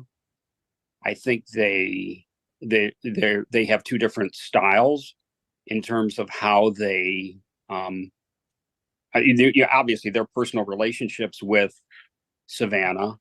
I think Holly has and always Holly has always done a great job of being responsible from an early age and taking care of things. And Holly she's going through issues with her diabetes, and I know she's got some eye issues. I know that but she loves Savannah, and she does a great job, and she always does what's best for Savannah and in Savannah's best interest. And Holly always makes her decisions and acts in a way and responds to situations in a manner that is best that is best for Savannah. So I'll say that. I guess the one thing that I would say about Tyler is that sometimes I've noticed behavior that exposes Savannah to circumstances and life situations that you'd question why would you do that? Let's, take it to another level and let's do what's best for Savannah.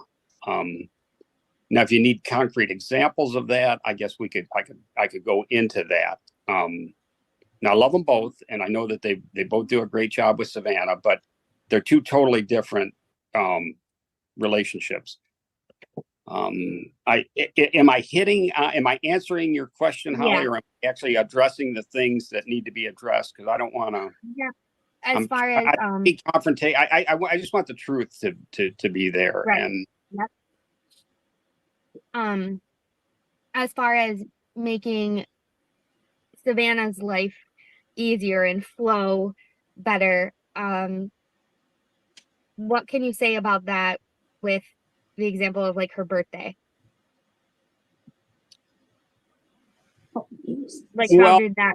Yeah, I think you were looking for a little leeway from Tyler there around the fact that she had all of her cousins and all of her family, and it crossed over at a time when he had to be handed off to her, and you know, probably he could have been a little more lenient about that, and you know, is that what you're getting to?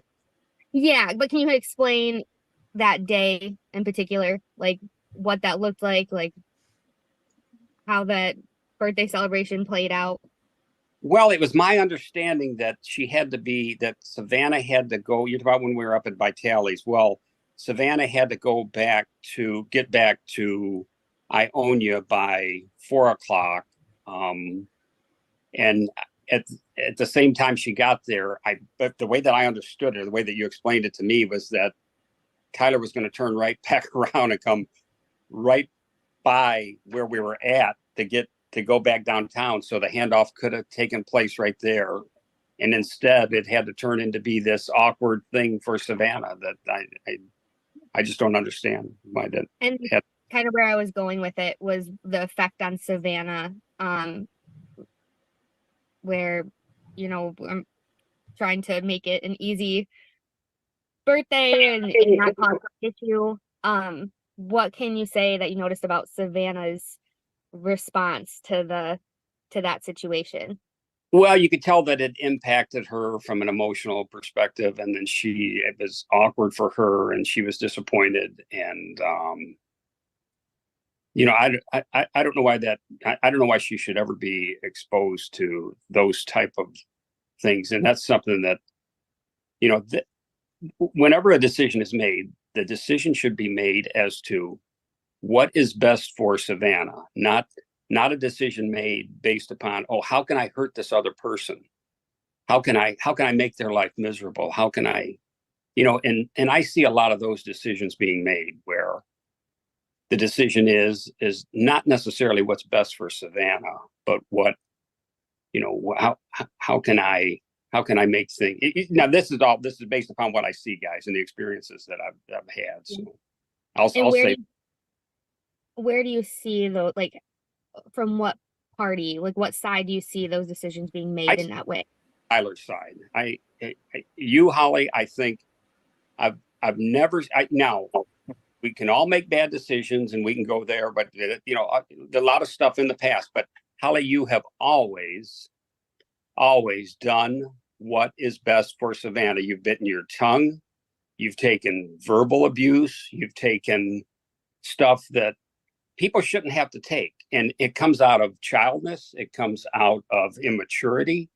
And I think to a certain extent, it comes out of meanness for whatever reason. But I think you, Holly, do a great job of always putting Savannah first. I think Tyler loves Savannah. I think he's establishing a relationship with her that as she gets older and gets up in those teen years, he needs to be very careful, because that's going to become a very contentious relationship. But I see him make decisions based upon not what's in her best interest, but he makes decisions so that it'll make your life miserable, which in effect makes her life miserable.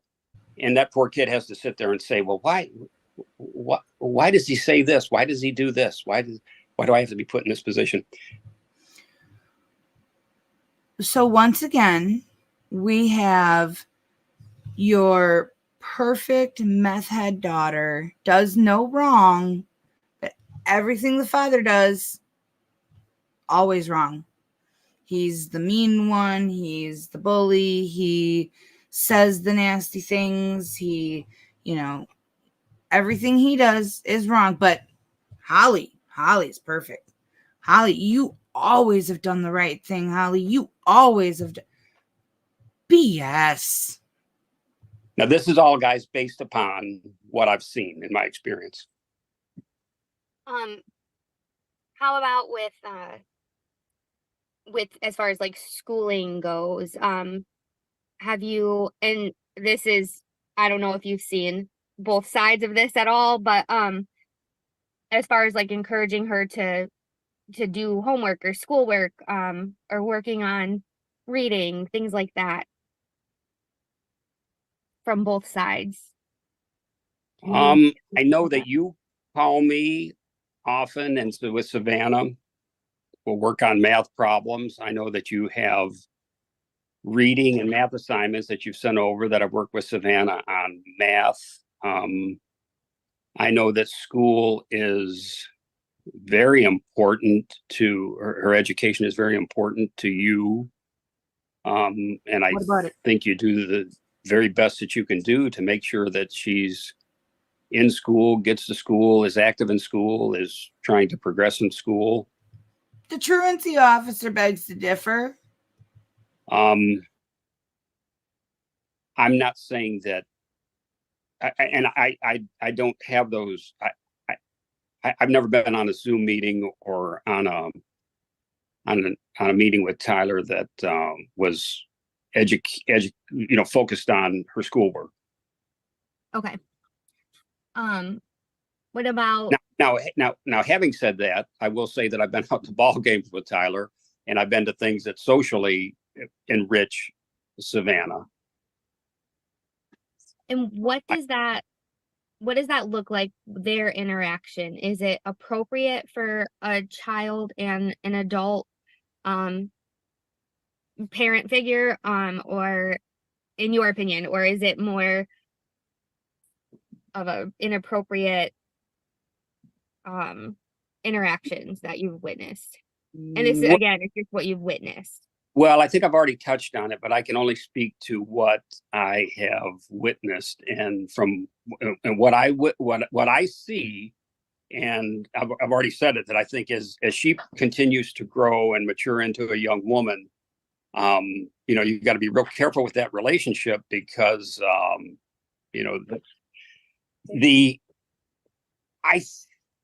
I've seen a lot of inappropriateness in this, and I've already touched on it, in the fact that decisions were made and instances were, things were put into motion based upon a decision to do harm to you, which in essence does harm to Savannah, instead of doing what is in the best interest of Savannah. If I object. Yeah, go ahead. What's the basis of the objection? This is all redundant. The motive behind Tyler's decisions, Well, we've been told some of it is redundant. Some of it is his observations of the interactions between Tyler and Savannah. So I'm going to overrule the objection, but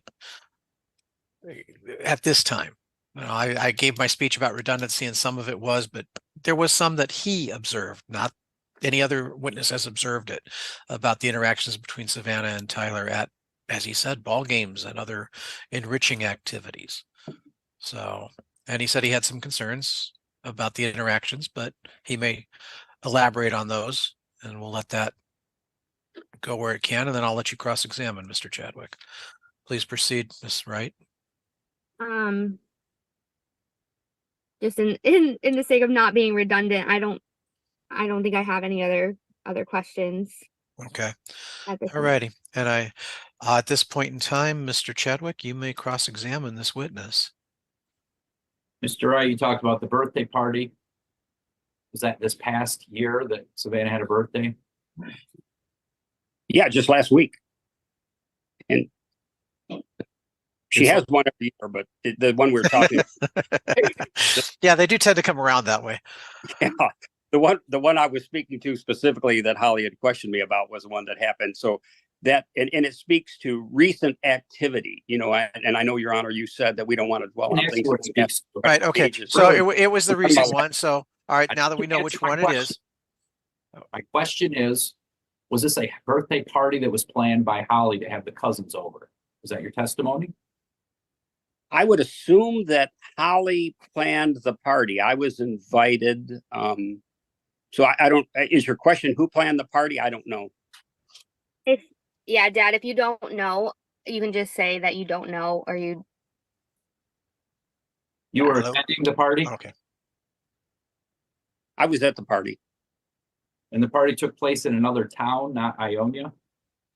The party took place in Ada, where the majority of the attendees live. What was the location in Ada? Vitale's. Okay. So lunch was planned there. When did you arrive? I arrived, I think it was afternoon. That's all I can say. It was afternoon, and it was before 4, because I know that the party was curtailed by having to rush her back out to Ionia. So you were told to be there before 4? I was told to be. I wasn't told anything. I was invited to a birthday party. What time did the invitation say to be there? It might have been 2 o'clock, 1 o'clock. Okay. It was afternoon. I don't remember the exact time. So any reason that Holly wouldn't know that the parenting time exchange on the child's birthday would be 4 p.m.? I think we've already established that we knew that the handoff had to be at 4 o'clock. And I think that's in question. I think what I brought into question was the fact that. Sorry, I didn't ask that. I just said it's a yes or a no. You would expect that Holly would know when the parenting time exchange was. Your answer is yes, correct? Yeah. Okay. Yeah. Okay. So, and Holly would have known, yes or no, that it was in Ionia where the exchange would take place. Oh, yeah. Yeah. And can you tell us, isn't it true? Ada's about 30 minutes from Ionia. That is correct. So there's no need to rush back to be in Ionia at 4. If everybody knows that Savannah's got to be at her dad's house at 4, we can leave early enough to get there by 4. Is that right? What I'll say is it takes about a half hour to get to Ionia. I'm not understanding your question. Let me set the record for this. If you know when exchanges are going to be done, you don't plan a party that's going to interfere with the exchange and then ask for the exchange to be moved because of plans you made. It's kind of hard to complain about it on the one. It's kind of hard to complain about it on the one hand when the times are set, and that's the gist of it. Let's level set here and put Savannah's best interest at heart. No, putting Savannah's best interest at heart would be to provide and to plan the party appropriately. That's otherwise you're setting Savannah up for being disappointed, and that's the problem. You know, you don't set this up and then complain about it later and say, "Well, the child was disappointed because of something you planned." Anybody was no, hang on. Let's not put words in Holly's mouth. I don't think anybody was complaining, and I don't think Holly was complaining. You guys asked me about Holly asked me about observations of parenting. Right. And I pointed to what is the most recent example of a situation that didn't have to happen for whatever reason it happened. You're right. It didn't have to happen. Could Holly have planned it the day before? Yeah, sure. But I'm just speaking to the reaction, and what you're right, both ways. It didn't have to have the birthday party didn't have to happen, right? No, the birthday party could have happened. It should have been planned in such a way that it didn't interfere with the exchange. And that's I've got a lot of people that inadvertently set their children up for disappointment and then try to point fingers at the other side. All you guys are doing is just validating the point that I was making. I understand, but I just wanted to say here's the reality, and that's the reason for the question. And that's why we needed to know when this happened, and because that was the one question I had. I understand. Yeah, I understand. All righty, Mr. Chadwick, if you care to proceed. You said something else interesting and I wrote it down. You said Holly makes sure Savannah's in school, gets to school, is active in school, and progresses in school. You recall making that statement under oath? If that's what I said, then yeah, well, I said it, what, about 7-8 minutes ago? Yeah, I remember saying that. Okay. Yeah, even my memory can go back that far. Yeah, me too. Can't remember what I had for breakfast, but I remember that. You got it. Same here. We have heard testimony and we've seen documents that in the past school year, 2023 and 2024, Savannah was late for school or absent from school 63 times when she was at Holly's house the night before. Well, I don't know. I haven't seen the, I just have to take you at your word. I haven't seen the evidence. I don't know what the 63 represents. I'd have to take, I'm an engineer. I'd have to take the data and I'll take your word. Oh, Lord. Okay. Yeah. Yeah, and He wants it in Excel format. yeah, it is Holly's responsibility to get Savannah to school. Correct? It's both of their, it's all of our responsibilities to get Savannah to school. Okay, But but our responsibilities to make sure that Savannah gets a good education. when Holly has Savannah the night before school, it's Holly's responsibility to make sure she gets to school. Correct? If Holly is with her at school time in the morning, if she has her the night before and Tyler picks her up in the morning, it's Tyler's responsibility. But it's the night before she goes to school, it's Holly's responsibility to make sure she gets to bed on time.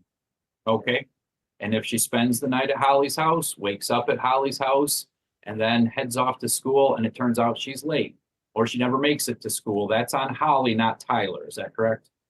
I agree. Yes. All right.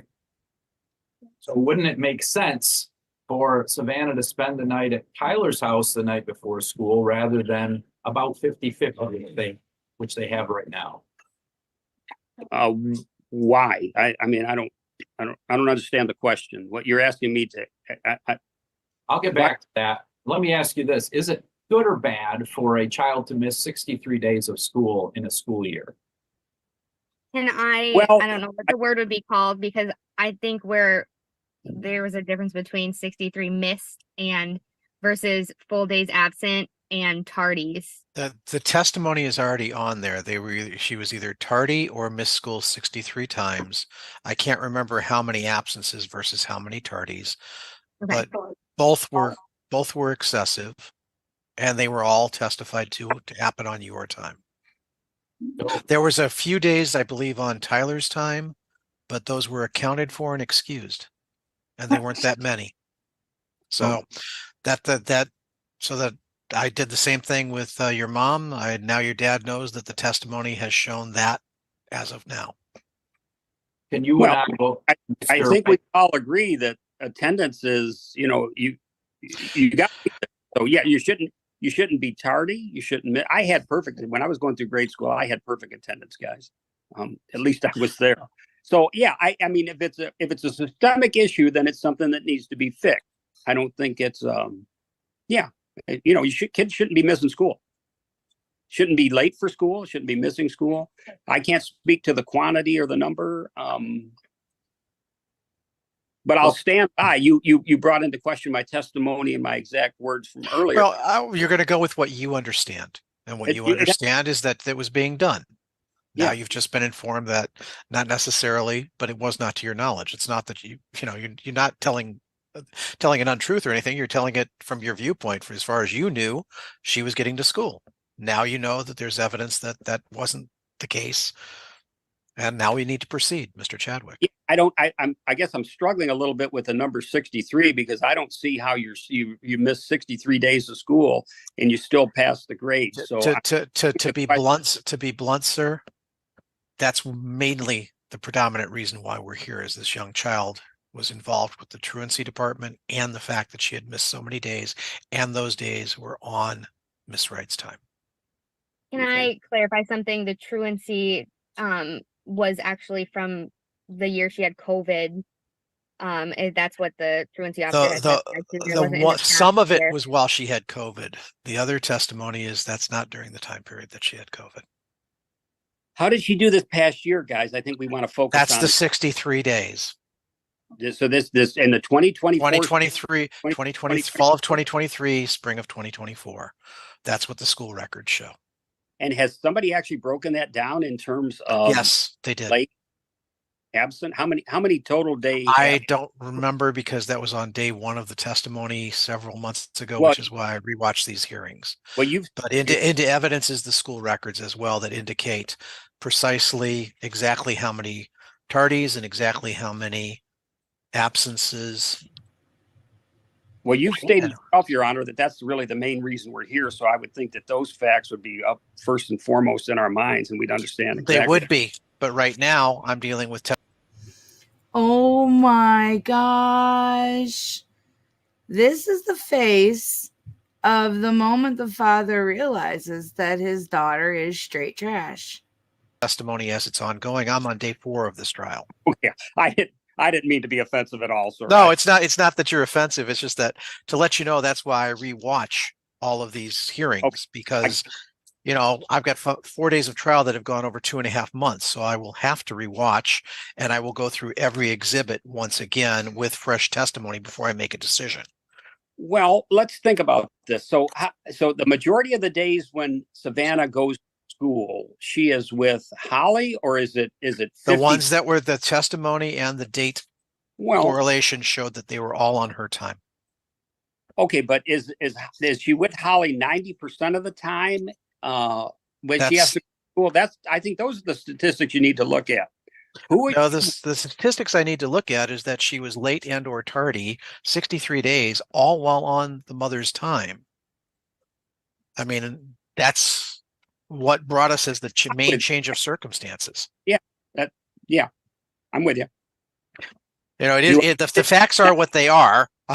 I'm the one who's got to make a decision on it after I hear all the testimony. Yep, I'm with you. Okay. So yes, I will be looking at that a lot closer. I did look at it closely that day, but you know, the breakfast this morning is not on my memory, and neither was the exact times and days. So the attorney asked me, and I apologize, I can't remember your name.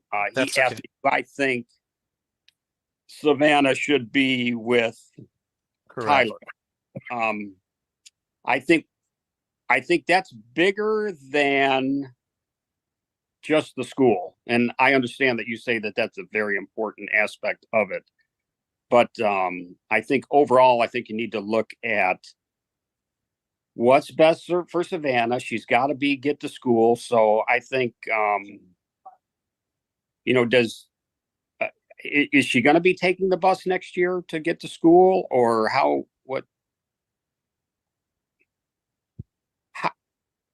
Holly, how do we know that this is not going to happen again next year? Unfortunately, sir, you don't get to ask questions. Yeah, that's you're the one under oath. Dad.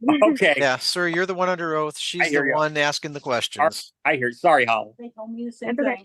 I was just trying to put everybody on the same footing as we were going forward. So that's all I was trying to do. Okay, so please proceed, Mr. Chadwick. I have no further questions. All righty. In that case, I'm going to go ahead and excuse this witness.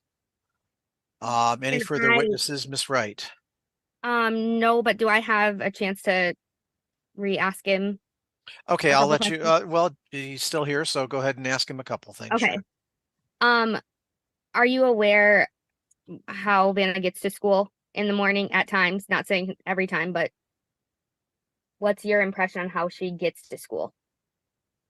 It's my understanding that you drop her off sometimes, and then I know that she has walked quite a bit. She's walked to school quite a bit. Okay. And then back to her birthday party. Is it not true that, and maybe I don't want to like ask it a confusing question or anything, but is it not true that Tyler was called as we were ending the party? Yes. And isn't it true that I was rush it. You know, I was saying, hey, we got to leave. We have to leave so we can make it back by 4. Yes, that's true. Yep. Okay. And I mean, I agree that it was super last minute. But isn't it also true that Tyler was invited to lunch so that we could do it all together? Yes. Okay. And did he show up for that birthday party? No. Okay. And in your opinion, did birthday party versus family lunch, what would you describe that as? Was it more of a birthday party or was it more just a family lunch at Vitali's?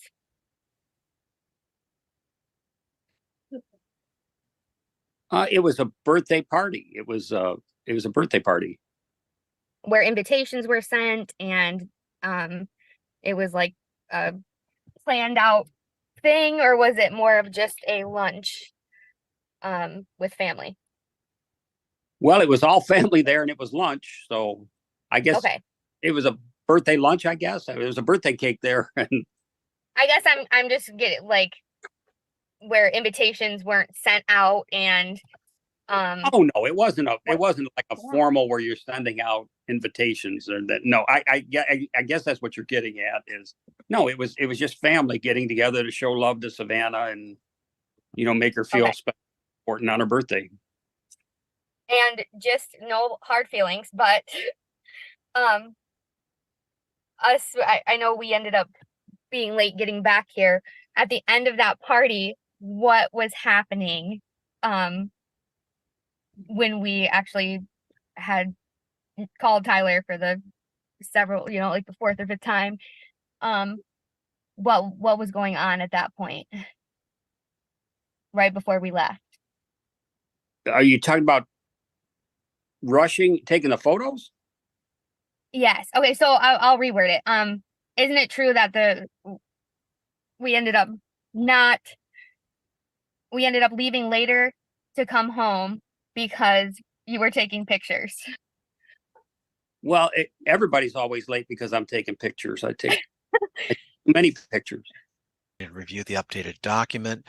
Ms. Wright may testify as to the updated version and to clarify the previous version as to Exhibit 1. So we now have Exhibit 1 with the updated Exhibit number 11 as the updated version of Exhibit 1. Ms. Wright, you are still under oath. Please proceed. Okay. I think I just listed off the days that she wasn't at school or was tardy because of doctor's appointments or being sick. And if you have the exhibit in front of you, the ones that are green highlighted are actually the days that Tyler would have got her to school. Or it was his like it was his school day to have her. And after counting those up, it looks like 9 of the ones from last year are on Tyler's time. 8 total absences, like full day absences, and 1 tardy. When you look at the ones that are in blue, those are the ones that were excused tardies while Vanna was with me. There's none that are full day absences at all. Just the 6 tardies. On the exhibit, the ones in white that are not highlighted, you'll see it says TU next to it for the code. The school clarified that it was tardy, unexcused. On those days, those are days that Savannah walked to school. And if you look at the dates on there, that was during the winter. So she was walking in the snow. There were several days, either right before or right after having no school for a snow day. So it was clearly, weather related. And the T is representing tardy opposed to being, an hour late. Tardy more like less than 5 minutes late. And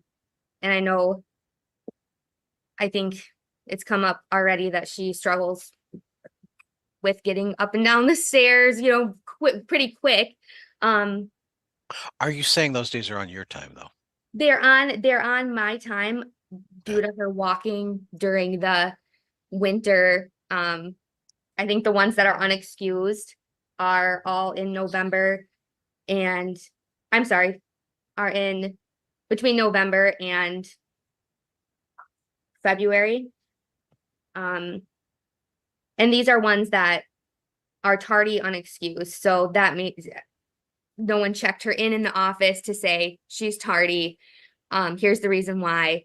These are days that she was walking to school, showed up less than 5 minutes late, and that's why they're unexcused, because these are ones that I didn't even I didn't even know she was tardy at that time, because it's still under the threshold of where they call home and say she's not at school, or she's late, or she's absent.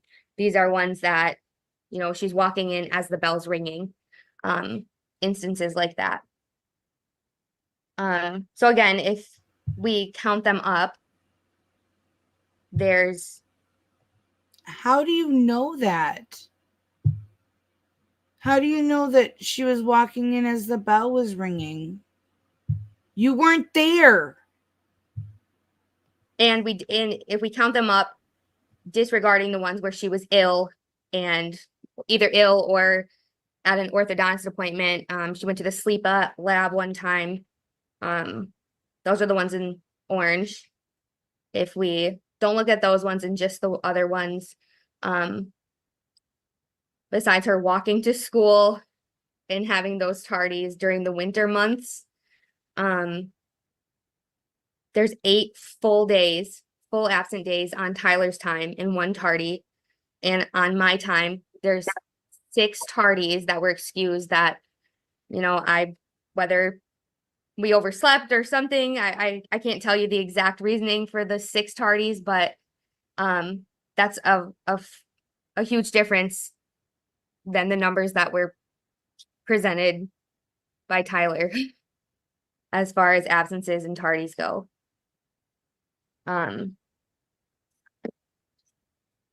And I know when we spoke with, I think it was the first witness, someone from the school, he wasn't really sure what the codes meant. There's the only one I'm unsure of is the one from 9/5 of 2023, where it says UPN. That one I'm not sure what that's supposed to represent, but the rest of them, it's pretty clear. She's, I'll take responsibility for the 6 tardies, and her walking, I wake her up with plenty of time to get there, but with the weather, and I think I even wrote down the days. I mean, within that mix of days, school was canceled due to snow. Several, days before that, days after that. So it was definitely snowy, icy out. So, and the unexcused ones, and I think Tyler, you can say the same thing. I know it's my turn to testify, but being unexcused, we don't even know about that. Whereas the excused ones are ones that we would walk her into school, sign saying, yep, we know we're here, she's late. The unexcused, obviously, neither parent knew she was tardy.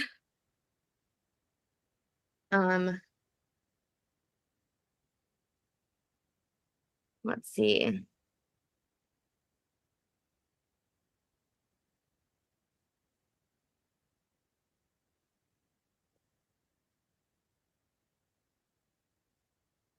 And I think that's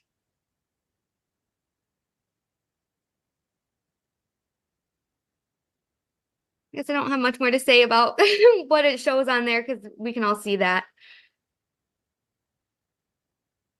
I know the other exhibit that I was proposing is her final report card from last year. Okay.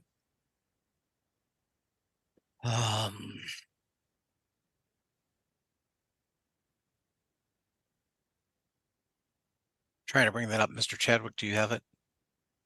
I think so. Yes, we do. Okay. Obviously, I'm sure Mr. Coleman got that as well. Yes, I did.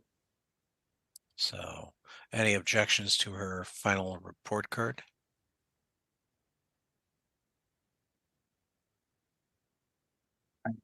Mr. Chadwick? Don't have a date on it. I see it's the 2022-2023 report card.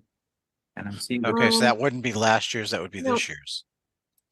It's 2023 to I'm sorry. 2024. So this was last year, her fifth grade So- year. Let's make sure we're all looking at the same document. and it looks like, there's one exhibit that has the Ionia Public Schools logo at the top near the center. Okay. One This that- would be one that I'm proposing we Okay, I think I've got that one. I think her exhibit. my exhibits come in chopped up pages, so So do mine. it appears to be, you can't focus on this, it appears to be a 3-page document. That's So- what I'm trying to pull up and look Okay. at. So, but it looks like I'm looking at what looks like to be a report card. I can't see the age, probably until I print it. But if this is the actual report card, any objections for 2023, 2024? No That's objection. and that's the proposed exhibit you're asking for, Ms. Yeah. Right, correct? Yes, yep. Okay. If we could just put them together as one exhibit. I mean, No, I'm going to put this as exhibit number 12. That way I can, because right now I'm just trying to read it. yeah, the second. Even I can't even excuse old eyes for this one. This one's just small. I'm sorry, and I can No, when I print it, when I actually download it and print it, it will be different. okay. But It's- as long as Mr. Chadwick and Mr. Coleman have it. Yeah, the second exhibit appears to be a single page. Also, the bottom 8 has been chopped off. And at the top of it, it says social studies in the top left. Okay, So- that one I am not able to pull up at this point in time. So. Oh, okay. It should Oh just wait, yeah, I be- think I've got it. Yeah, I just found it. It's Okay. all report cards, sir. It's all one report card. So Yeah. this is her report card for last year. The one that we're talking about is last year's 2023 School year. 2024. Yep. Okay. And it's just So, two pages. It we'll- was just yeah, the 2 pages. We'll enter that as exhibit number 12. Okay. And we're okay. I just want to make sure before I All right. What do you want to testify as to this one?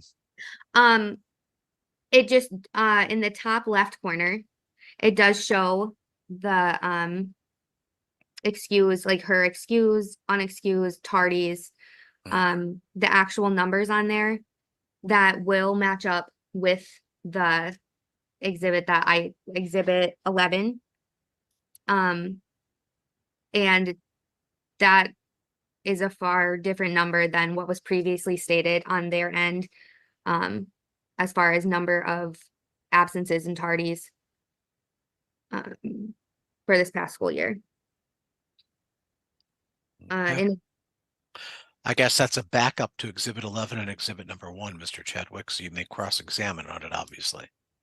in addition to that, I know it was brought up that I don't remember the exact words, but her attendance and her being tardy, the impact on her academically.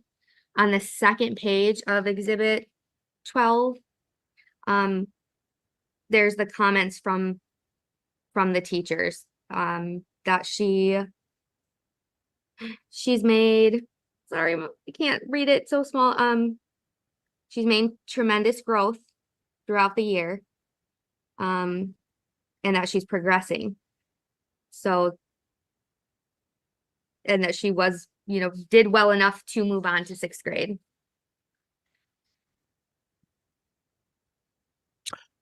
Which she is currently in, correct? Correct. Yep. All right. Further testimony, ma'am. I don't have any other testimony on it. I just wanted to make sure we had that. Okay. Those two items to account for her absences and just to show that she was making progress the whole year.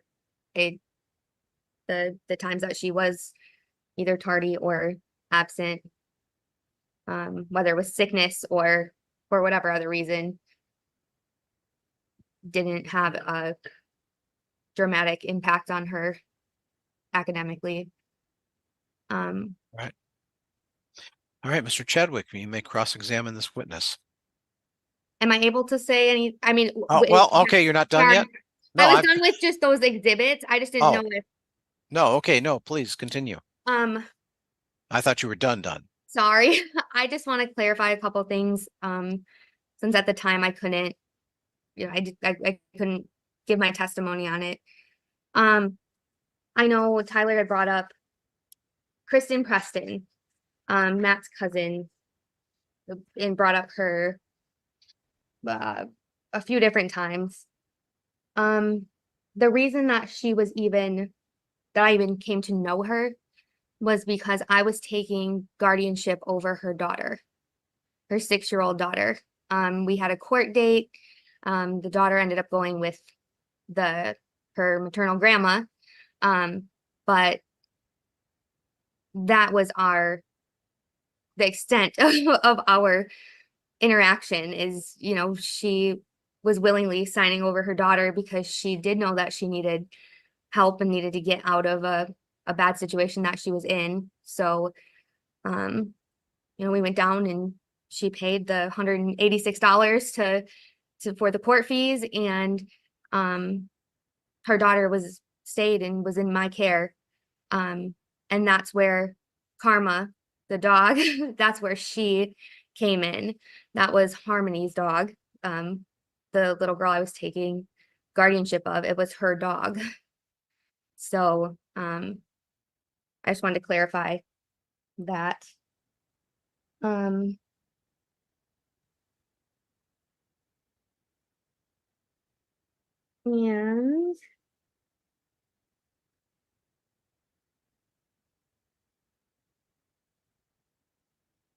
as far as this custody in general goes, in my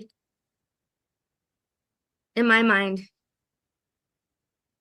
there's no Vanna's missing out either way.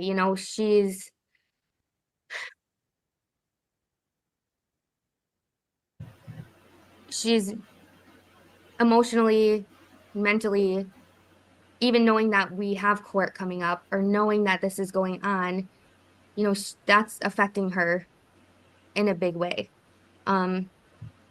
Get ready for all the feels, guys. All the feels. And she'll even say to both of us, and I've heard her say, why are we doing this? Why can't we just keep it like this? I want it to be like it is, 50-50, where, and that's pretty much what it has been her whole 11 years she's been living is parenting time. I to the say from the child.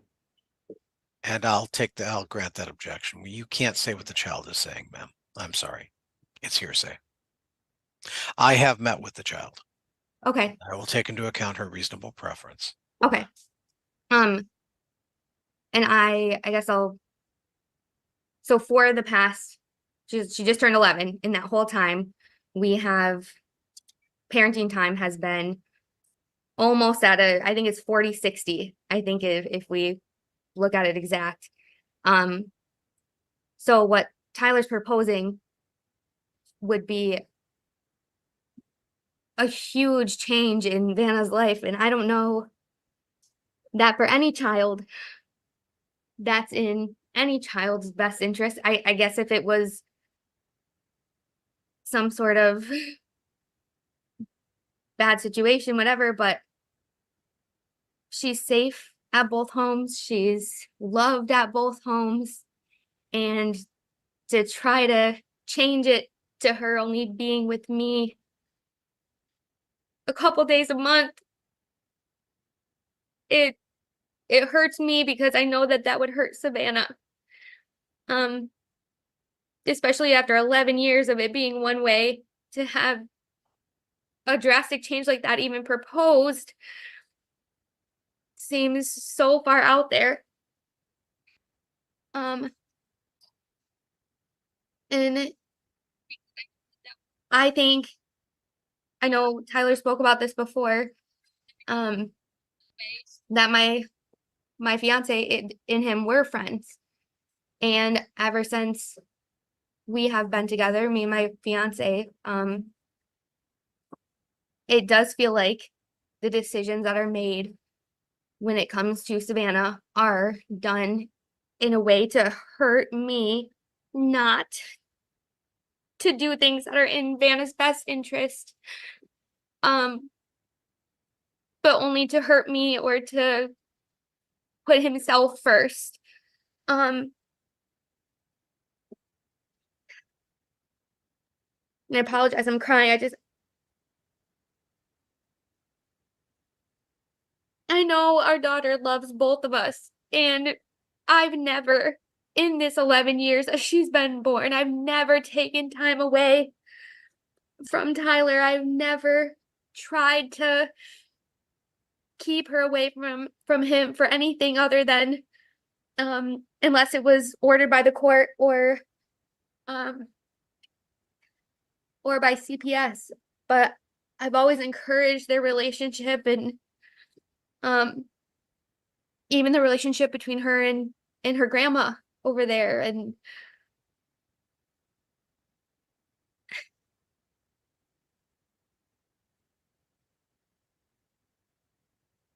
I just hate seeing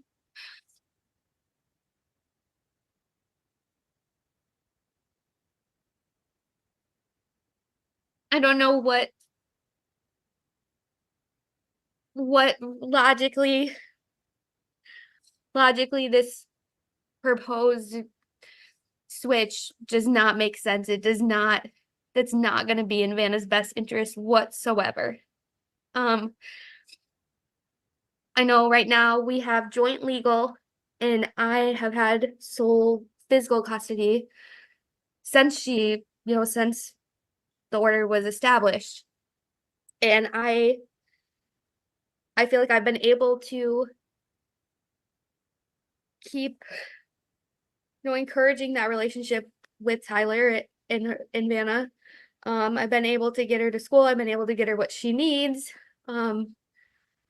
Even with my eyes, and even with my medical, having diabetes, and I've still been able to provide a home and provide food and clothes and all the necessities that she needs to live.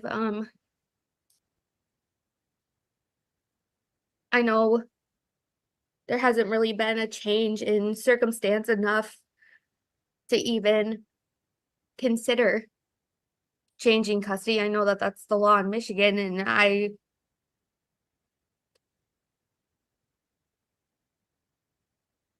just don't see it.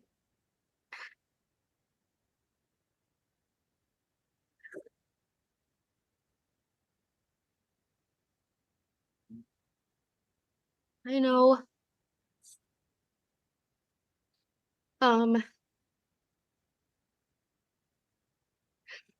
Even after the situation, there was a situation in 2022, even after the court, I don't know what word to use, even after the ex parte order that Tyler had, extending his parenting time for 2 weeks while I was in the hospital. Once that ended early because I was out of the hospital, he chose not to resume the normal parenting time like the court order had said. That went on for over a month of Vanna not being able to see me or talk to me.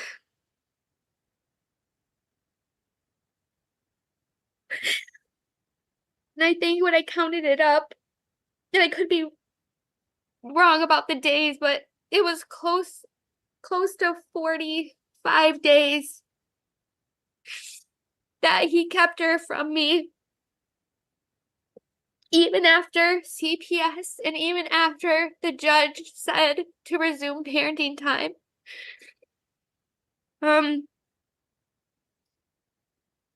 So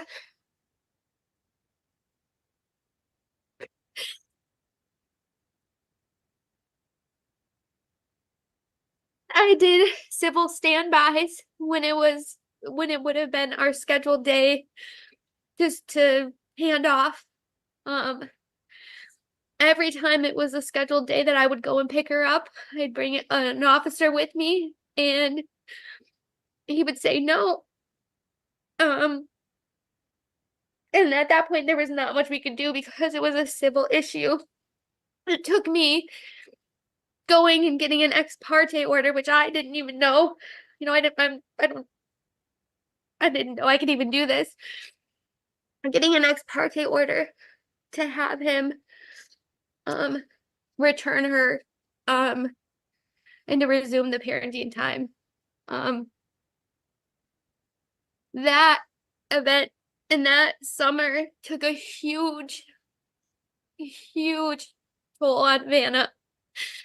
And you can see that in the exhibit 1. That school year following that, she was absent a lot and she was tardy a lot.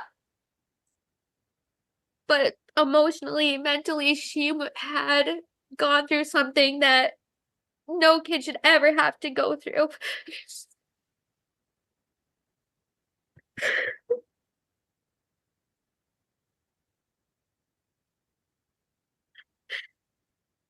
And I know it keeps coming up, the instance when I had let her stay with Tyler an extra day because, you know, I didn't think they were going to a movie or they were going to dinner or something.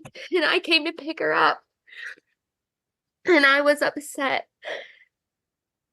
And that is because I had already let her stay for an extra day. And what's in my mind, anytime that she wants to stay, I have to juggle with what's gonna happen. Is he gonna return her or is he gonna keep her for this extended time? So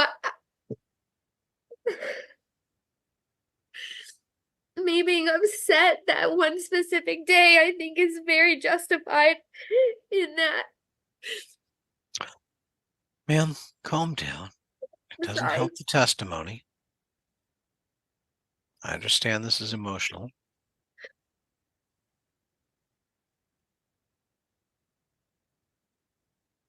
Take a deep breath. And let's finish your testimony. Continue. I just think that when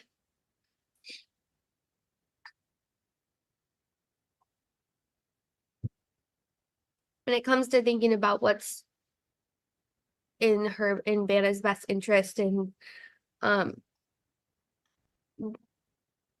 what she can grow from, and you know, encouraging her as she's growing up and becoming a young lady, I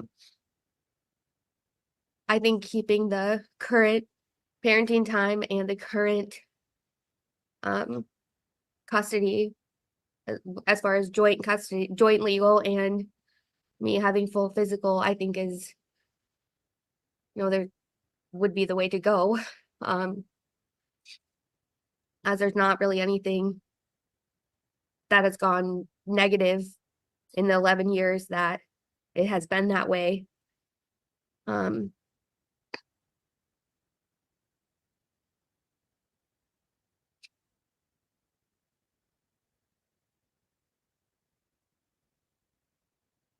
I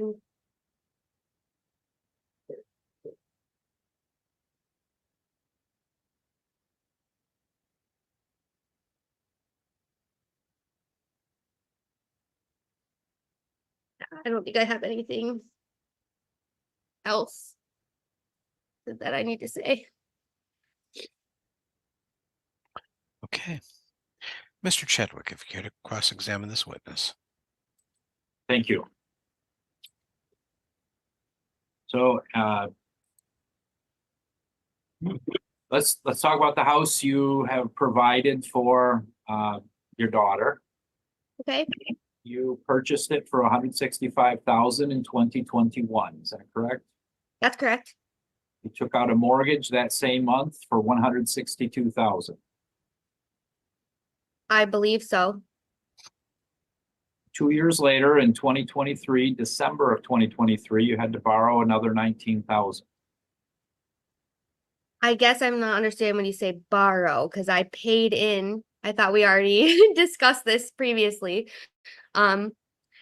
I paid extra, insurance on it in case something happened, as far as like it did with me losing that job that I had. It's not a loan. It's a forgiveness. It's a program that works in situations like mine.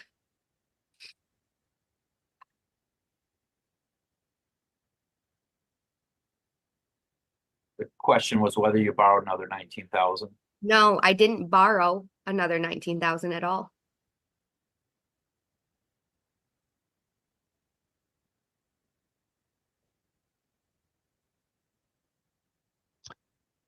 Mr. Chadwick, do you have information that I do not?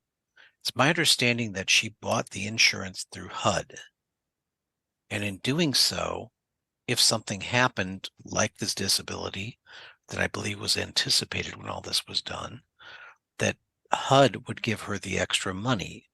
But the loan is not a loan that's to be repaid. It's a loan to keep her in her home. And that's the insurance that she bought.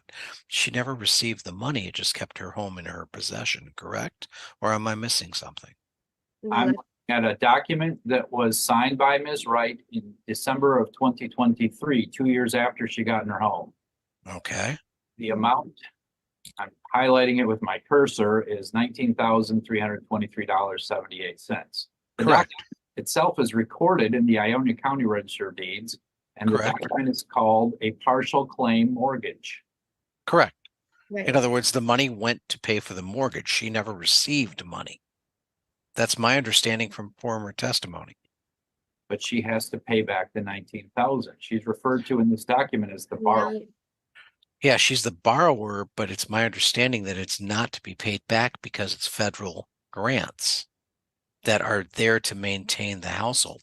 And I know we've gone back and forth over this. Is there something you have that says that she actually received $19,000?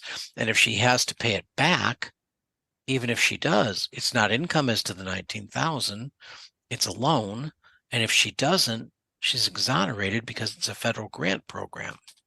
And I can't hold that against her by federal law. I don't So think am I missing something? if I saw the word grant in this, I'm showing you the document, Mr. No, Estes. I understand that, but I I would mean, tell you it says grant, but it says borrower, and it says yes, it does. $19,000. And at the top of it, it says mortgage. And it was recorded by the Ionia County Register of Deeds. What do you expect us to do with this document? I simply want to know if she borrowed $19,000 or not. Her testimony is no, she hasn't. You that's can assume correct. I whatever you have want, not. but I'm looking at a document with this witness. I want her to testify under oath whether she borrowed $19,000 2 years after she got in the house and got the mortgage. Question is, did you borrow $19,000? Yes or no? I guess I don't know how to answer this because I didn't borrow $19,000. all right, let me cut to the Fair chase. enough. Man, I'll did you ask ever another receive $19,000? No. Okay. Okay, Chadwick, proceed on that. all right. Did you make any payments between 2021 and 2023 on your house? I'd have to look at the dates because they had a COVID, because of COVID, they stopped payments for 6 months on my mortgage. So I'd have to look at the dates exactly, but I'm sure I did. Were you working at the time? Between what dates? 2021 October through December of 2023. Yeah, I was working for some of it. And your testimony earlier was that you stopped working in January of 2023. So I guess to clarify, I worked at one business, which is now Corewell Health. And then because I no longer could do that job, I worked from home with cardio diagnostics.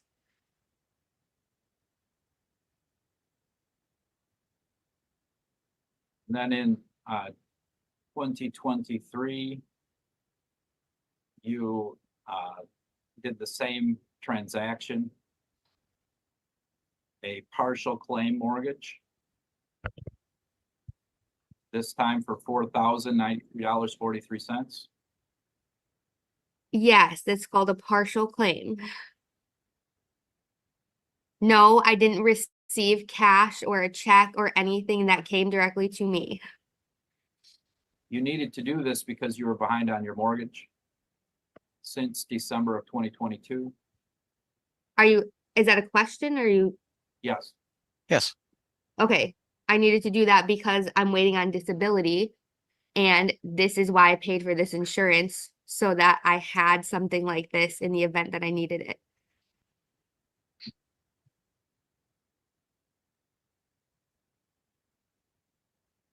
So do you recall making any payments between December of 2023 and April of 2024? Yes. Okay, why did you need $4,000 in a partial mortgage? If you made, did you make all of your payments or did you miss any payments? To be honest, I would have to look at exact dates and see what days I made the payments on, but as I've explained before, that's what this is there for. That's why I paid in for this, so that in the event that I needed, I was waiting on disability or something, that this would be there. What exactly did you pay in? I'd have to look at my mortgage paperwork and see what it is exactly called or how much I paid in for it. Did you make a check out to some government agency or bank lender? It was part of my loan when I signed all my paperwork.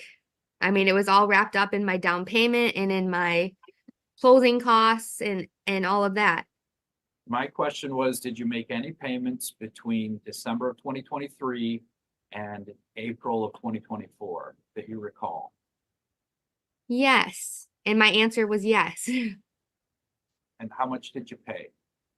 And when? And what I answered to that the first time was that I would have to look and find out exactly what day it was and how much I paid.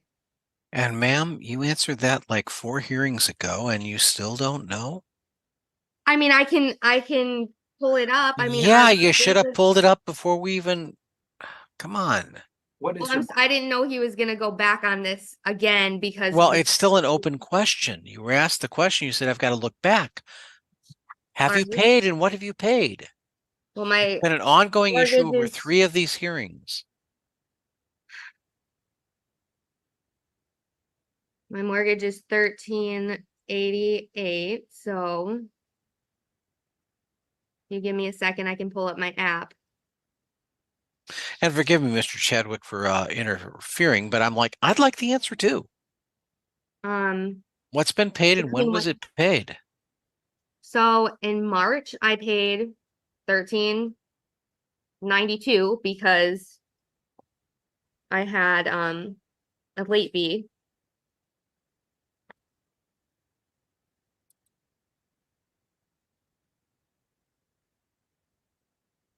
And that was the one I was able to make in March. And then where are you going up until now? What was your ending date? Because I already paid. when was your last house payment made? Last month, How much did you pay? or I paid $1,388.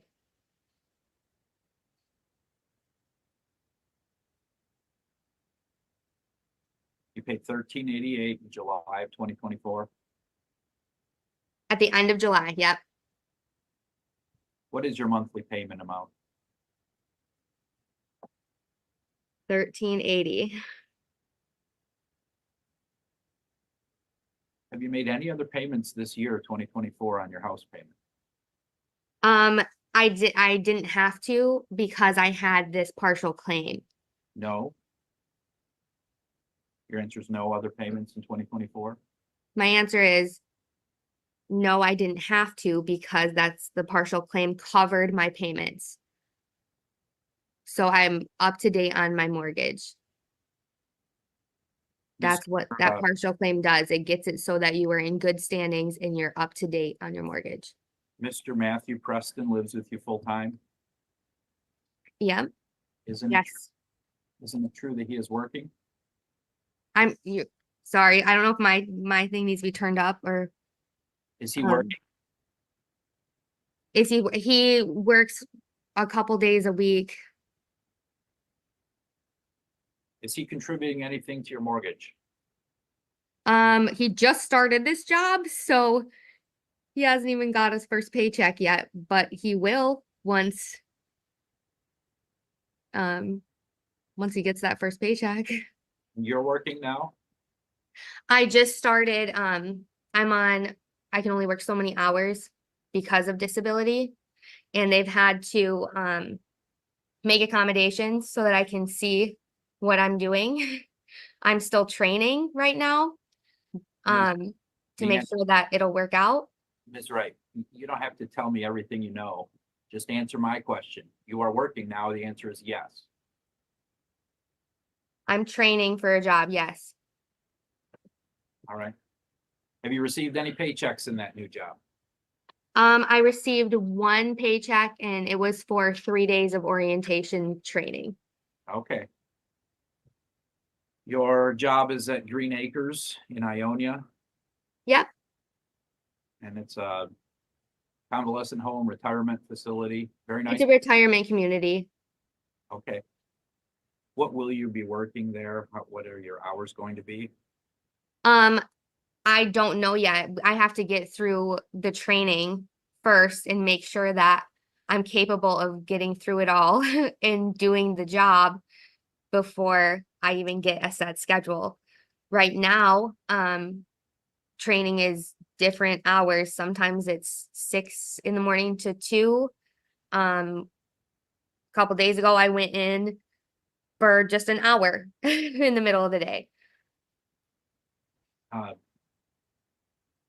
What are the requirements? What are the maximum number of hours you can work without losing your Social Security benefits?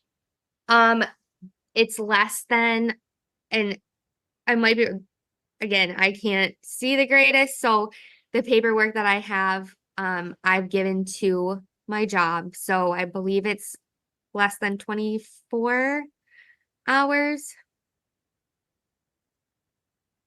Per week? I think it's, yeah, per week.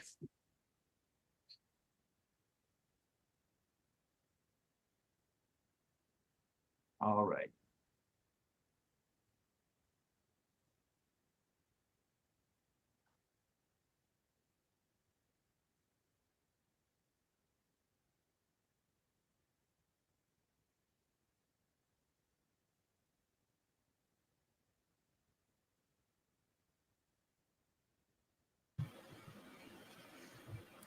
I lean that way too. This is a copy of our exhibit 13. I don't know if it, I don't believe it's been admitted. I don't recognize it. So So I'm going to start at the bottom. The last entry is May of 2024. And I'm sorry, I can't even see what okay, we're looking at. I'll tell you what it says. Oh. May 9, 2022, it indicates there was a past due bill and a shut off. They charged you $75 to turn the water back on. May of 2022. Do you recall that? I don't recall the exact date, but I thought we already went over this, but I see that it's there. All right. It is $75 when your water's shut off to get the water turned back on. And I'd like to thank the attorney for making me look weird while I'm trying to get close to the screen to read. I know I can't get, I can't see it. What? I can actually read it, but I have to get really close. All right, no problem. Oh, There you go. it's just, Yeah. is it just it's just the, Yeah, right off it's a on- yeah. it's a water shut off, Yeah. past due shut off. Yeah. Yep. All right, so you recall that happening in May of 2022? Yes. You recall that happening in November of 2022? I guess, yeah. I mean, typically if it in those instances, if it gets shut off, we're able to get it back on that day or. Okay. So it's would be such a small amount of time that I can't pinpoint the date, but You remember it? I don't remember that one, no. Okay. You recall that happening in February of 2023?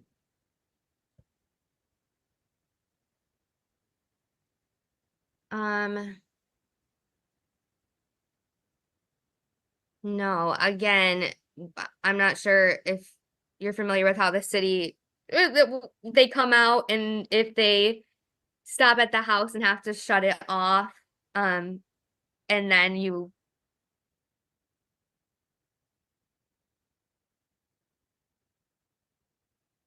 Is right? Hello? I think you froze. Did she freeze? Not only did she, You're oh, back. no, she's still there. Okay. Okay. So, February 2023, you do not remember?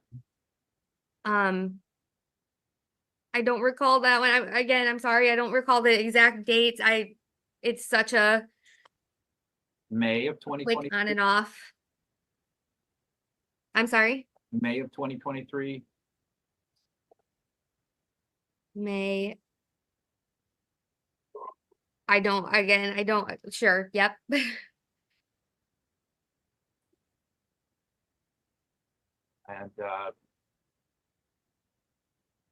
August of 2023, it was a past due amount and your water was shut off, cost $75 to turn it back on.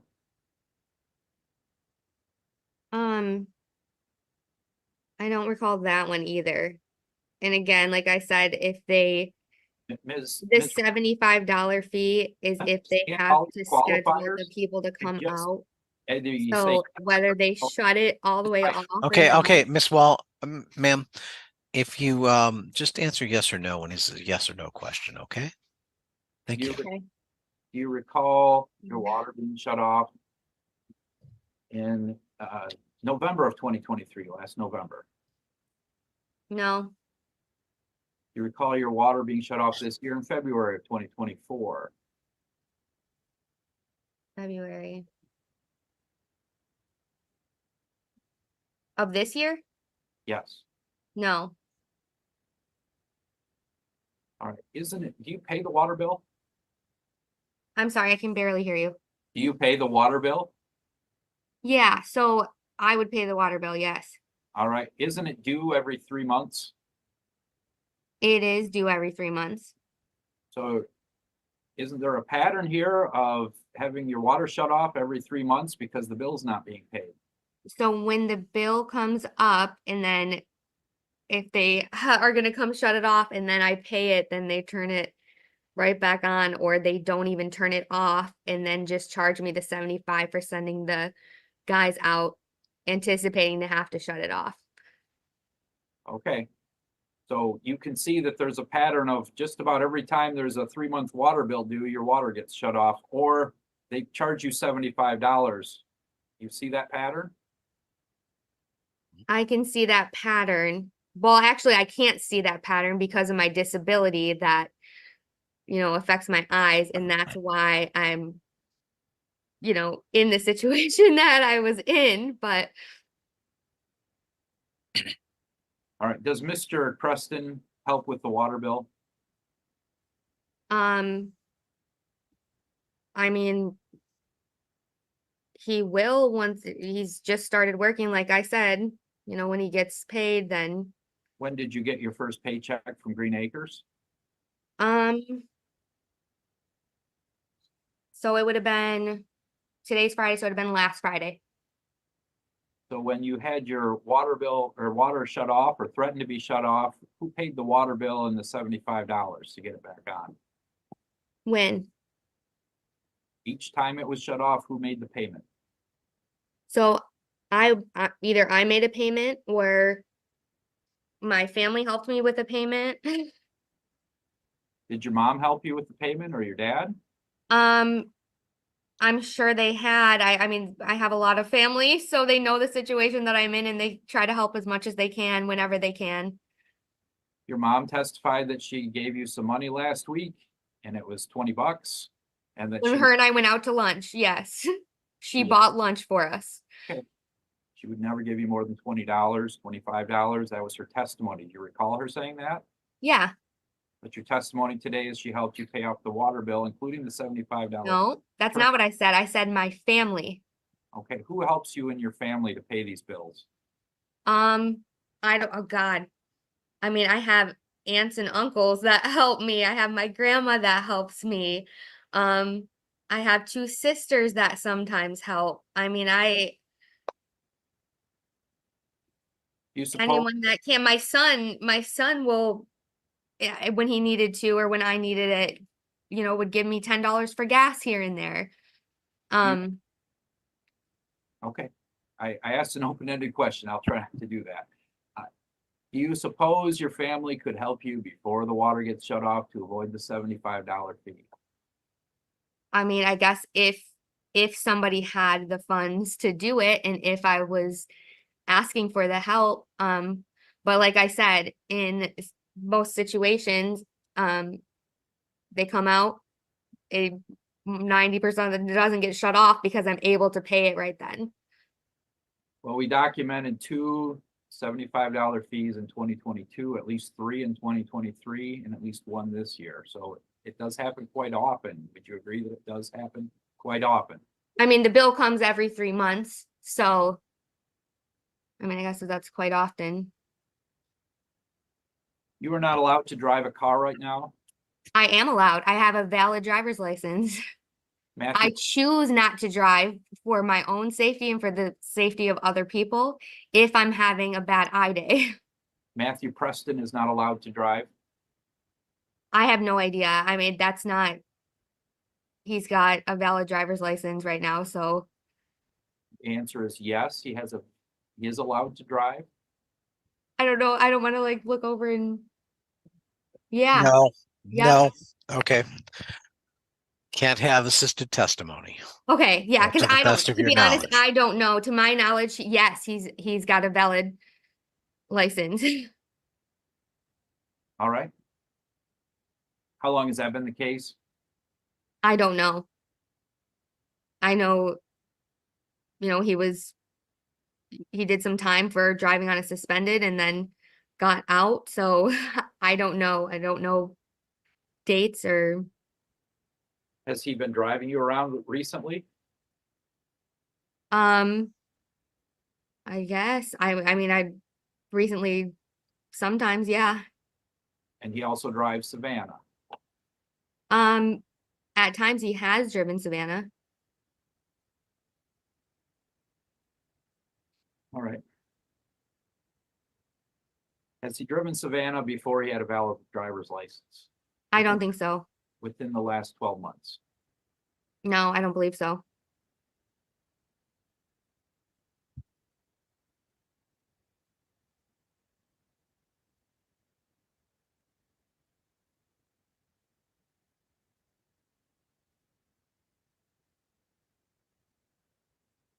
Oh, we're frozen now. I'll try and move around a bit. I was gonna say, I don't think he's frozen. I think he was reading. All right. Believe it or not, I never knew how to use the share screen button until this case.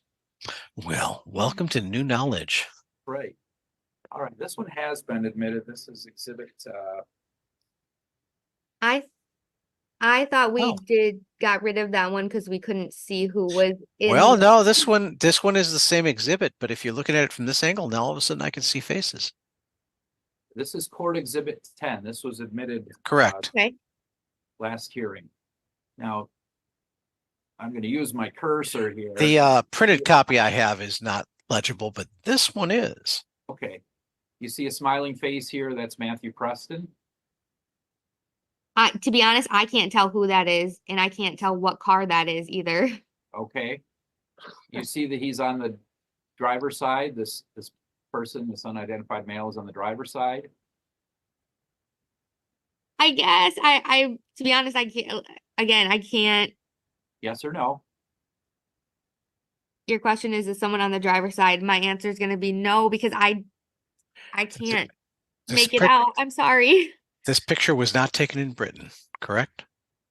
So I would say that that's the driver's side. I see a steering wheel in front of the party now, and I see a smiling face that can be identified. Okay. All right. The hand obscures this face here, but that's your face. Is that correct? On the passenger. Again, if it's my face, I Yes, no, or I don't know. don't know. Right. I can't see. Ms. Wright, the passenger is wearing a Thor t-shirt. The mighty Thor from Marvel, correct? Again, I'm sorry. I am working on my Oh yeah, that's Thor. printout. If it's printed out, I could see, but I That's all right. I might literally, to me, I can see the white rectangle and then it's a lot of a words. gray, Yeah, just a gray I bar. don't know. Yeah, Okay. I- You're the one under oath. You'd say, I don't know. We believe you. Okay. Well, here's the thing. You are the passenger. You were in that car. You don't have to stare too hard to, I don't know, remember the day that you waved at the camera while your ex-husband was taking a picture of you and your current boyfriend. You know it's you. You were there. For crying in the mud, just own it. I don't know then. there are very few judicial officials that can honestly say that I collect comic books and that's Thor. Okay. So I can take judicial notice at this point. Thank you. Thank you. Now, yes or no, do you own a Thor t-shirt? Isn't it true that you own a Thor t-shirt? No, that's the mighty Yes. Thor. There's a difference. Okay. A mighty Thor t-shirt. from I Marvel. haven't had a Thor t-shirt in 2 years. Okay. Do you recall Tyler Coleman taking your picture that you see represented here? I don't recall him taking this specific picture just because I honestly can't make out the picture, but I recall him taking my picture several times. Yes or no? Didn't he take this picture at Jefferson Elementary during the past school year, 23-24? I don't know. Okay. Because if it's a white car, I can't even tell if it's, see if I can scroll down. All right. You have type 1 diabetes. Yes. Yep. When your body produces no insulin. So you're Correct. insulin dependent. Correct. It's not a situation where diet or exercise can cure the problem. You need Correct. insulin to live. Correct. Correct. When you go low, you get you go unconscious. Is that right? No, I've never gone unconscious from being low blood sugar. All right. You can tell your body gives you signals when you're going low on your blood sugar.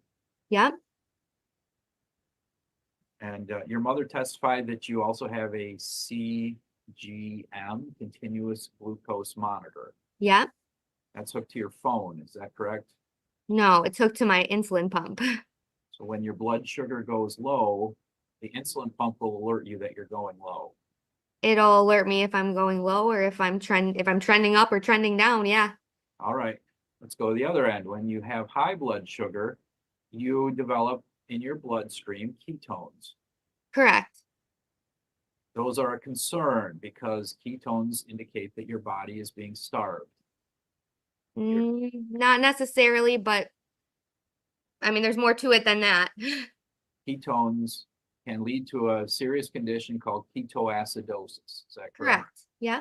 All right. Have you ever gone high and your body was telling you that your blood sugar is high? Yeah. I mean, every diabetic has had high blood sugar. Yes. And your pump would alert you, alarm you if your blood sugar was high. It will now. Yeah. Okay. I haven't always had this pump or a CGM. When you go low, your reaction is to take simple carbs. Actually, my current reaction would be to use the what is it called? It's a nasal spray that brings the blood sugar up. But yeah, or simple carbs or anything really. And the fear is that if you didn't have simple carbs or take the nasal spray, that you might pass out, be unable to awaken. Right. All right. And the concern with the high blood sugar, among all the other problems with high blood sugar, is you could develop ketoacidosis. That's one concern with having a high blood sugar. Yeah. And the instant treatment for that is to take insulin. The instant treatment for that? Yes, if you have high blood sugar, you will take insulin to reduce your blood sugar. Is that correct? Yeah, that's correct. Yes, that's correct. There are times when your pump isn't working properly, or the insulin in your pump is not effective, and you have a pen to take insulin immediately and put it into your skin or your bloodstream. If my pump was malfunctioning, or if there was a recall on my pump or an instance like that, then yeah, I have syringes with 2 different kinds of insulin. I have insulin pens. I have an actual blood sugar machine if my Dexcom goes bad. And if your blood sugar goes low, do you feel tired? Do I feel tired? Yes. It depends on how low, and it depends on when. I typically don't feel tired when my blood sugar is low. All right. The solution to low blood sugar would not be to go and take a nap. Correct. I mean, I guess how low is the blood sugar?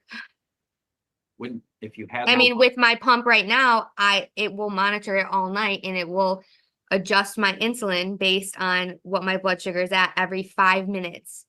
It checks the blood sugar and it will adjust it. So if my blood sugar is 65 and I do nothing, it will slowly trend back up. So I guess when you say low blood sugar, how will your blood sugar slowly trend back up if you don't take any carbs? because I'm not taking any insulin in. All right. So my body's without insulin, meaning it's going to go up. You also have a glucose pen to give yourself instant carbs, or is the nasal spray the alternative to that? I'm sorry. You also have a glucose pen in case you're going low to, No, we don't do the glucagon pens anymore. It's just the nasal spray. okay.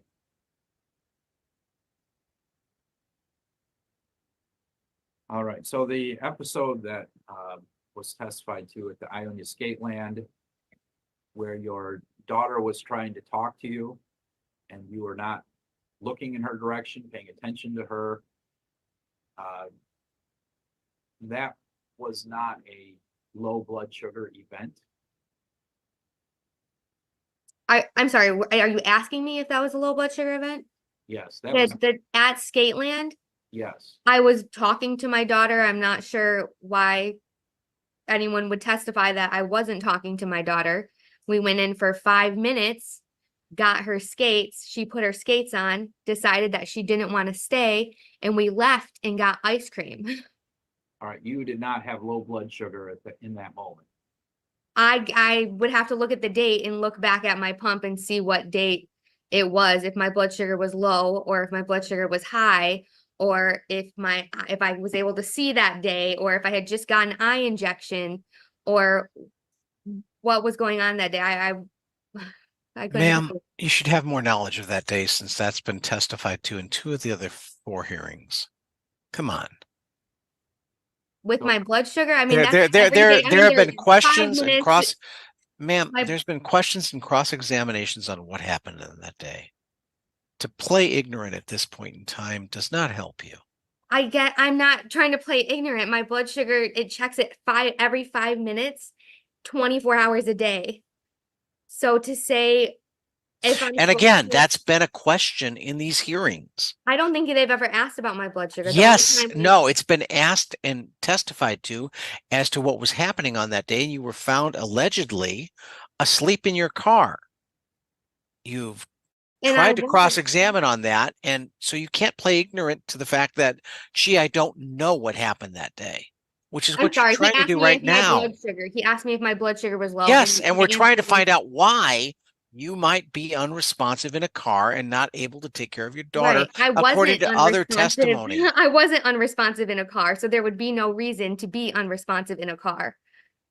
So your testimony is that the witness was perhaps mistaken and that you were interacting with your daughter. 100%, yes. Okay, she then testified that you went to take a nap in your vehicle. That's her She view. testified that I went and took a nap in my Yes. vehicle. Then she's That's why mistaken. that's why Yeah, it's, then she's that's mistaken because exactly why this is a question. yeah, then she's mistaken because we went in, we got her skates, I paid for them. Vanna stood in there for about 5 minutes and then decided that she didn't know how to skate, so she didn't want to do it. I said we can go get ice cream instead, and we left, got in the car, went and got ice cream at Cook's, or I'm sorry, not Cook's, Mooville. All right, she also testified that you took a nap for an hour. Was she mistaken about that? She was obviously mistaken because we weren't even there for an hour. All right. By Now, the way, to clarify the record at this point, Mr. Chadwick, that was on cross-examination. That she denied that and was not there for an hour. I'm just trying to clarify that situation because I've got really examination and cross-examination that goes diametrically opposed, and I'm trying to figure it out. That's why I went where I went. So forgive me for intervening, but Mr. Chadwick, please continue with your cross. all right.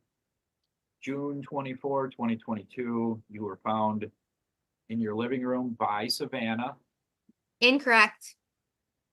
Was the date correct? Incorrect? What is incorrect about that? Being found by Savannah, that's incorrect. Do you recall the events of that day? I do vaguely. And Matt Preston was here. He was assisting me. Vanna got dropped off by Tyler shortly before I went to the hospital.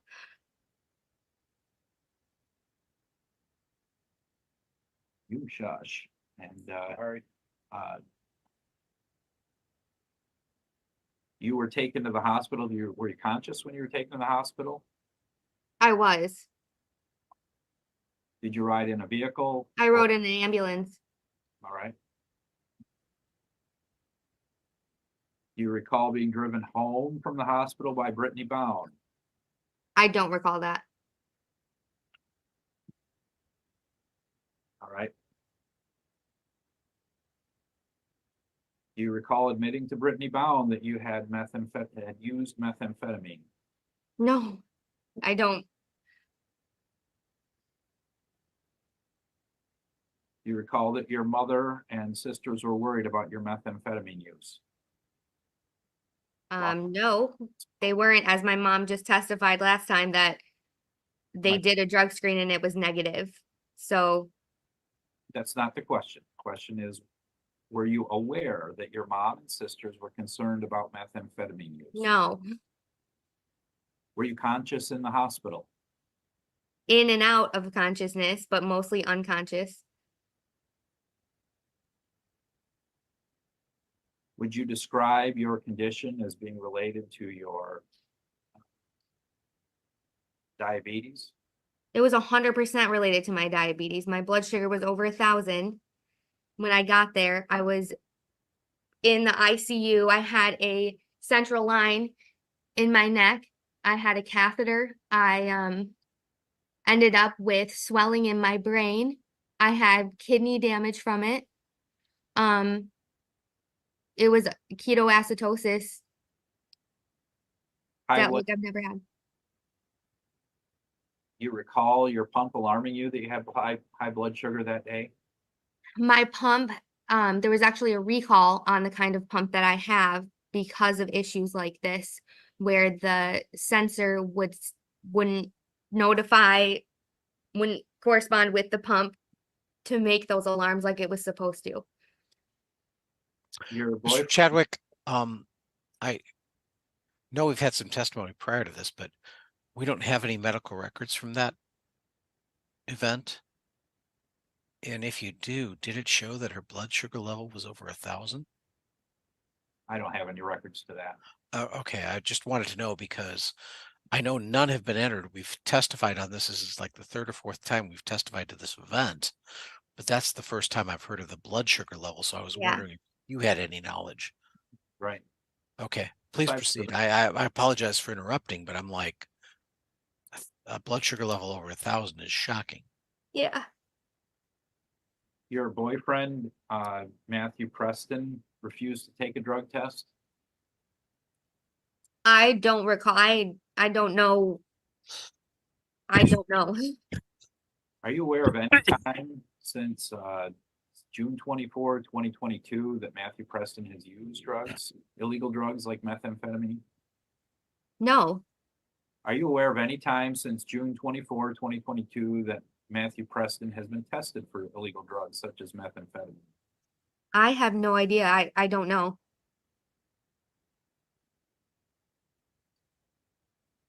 You did not allow CPS investigators to obtain your hospital records? I provided them with exactly what they asked for.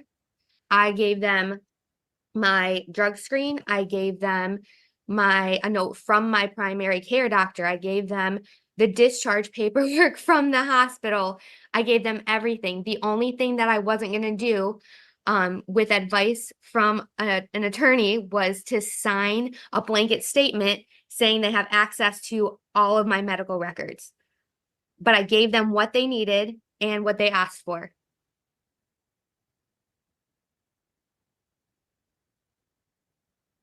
CPS did an investigation, Yep, they did. and what were the results of the investigation, if you recall? I don't know what term they use, but not substantiated. And when did you learn of the results of that investigation?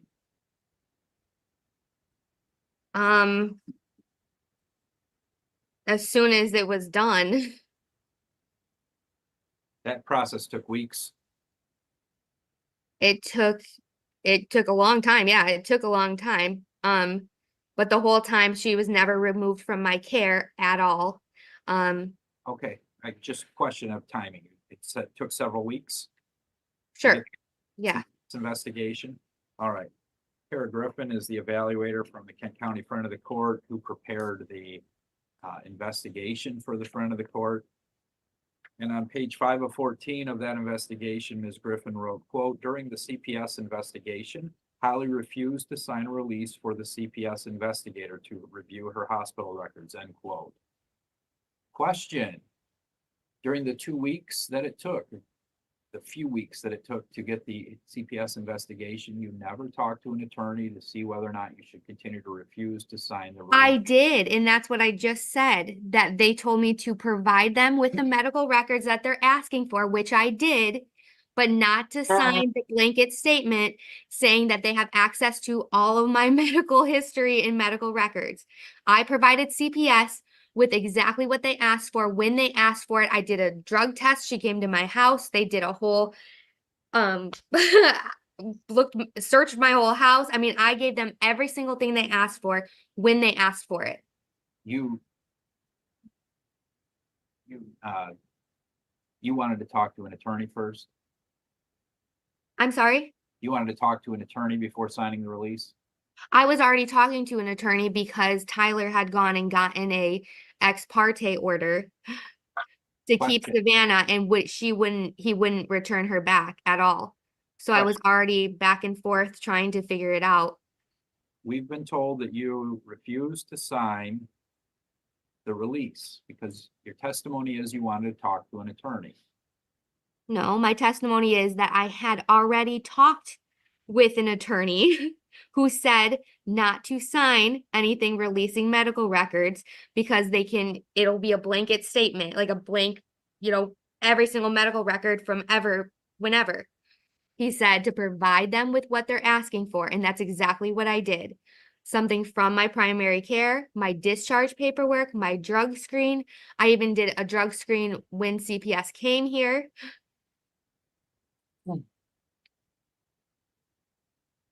Ms. Griffin wrote further in that large paragraph on page 5 of 14. Quote, some of the concerns listed were that multiple family members and trusted supports of Holly's alleged that she disclosed methamphetamine use to the hospital staff, and Holly refused to sign a release for the investigator to get her hospital records, end quote. So your family was still concerned, CPS was still concerned, even though you claim you've turned over. I think because I was taking a diet pill that has amphetamines in it. And I think that's where all this,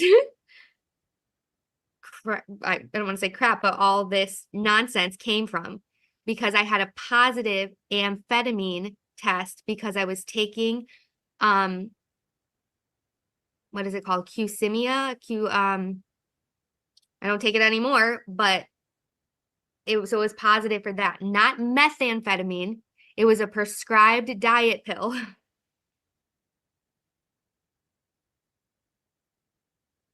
Is that the reason you did not want to turn over your medical records, because you knew you would test positive for a diet pill? I'm sorry? Is that the reason that you did not want to turn over your medical records, because you knew that you would test positive for a diet pill? No, I didn't turn over my whole packet of medical records because that's what they were asking me to do. And I think that had nothing to do with anything. I gave them and I provided them with every single thing that they asked for. I was cooperative.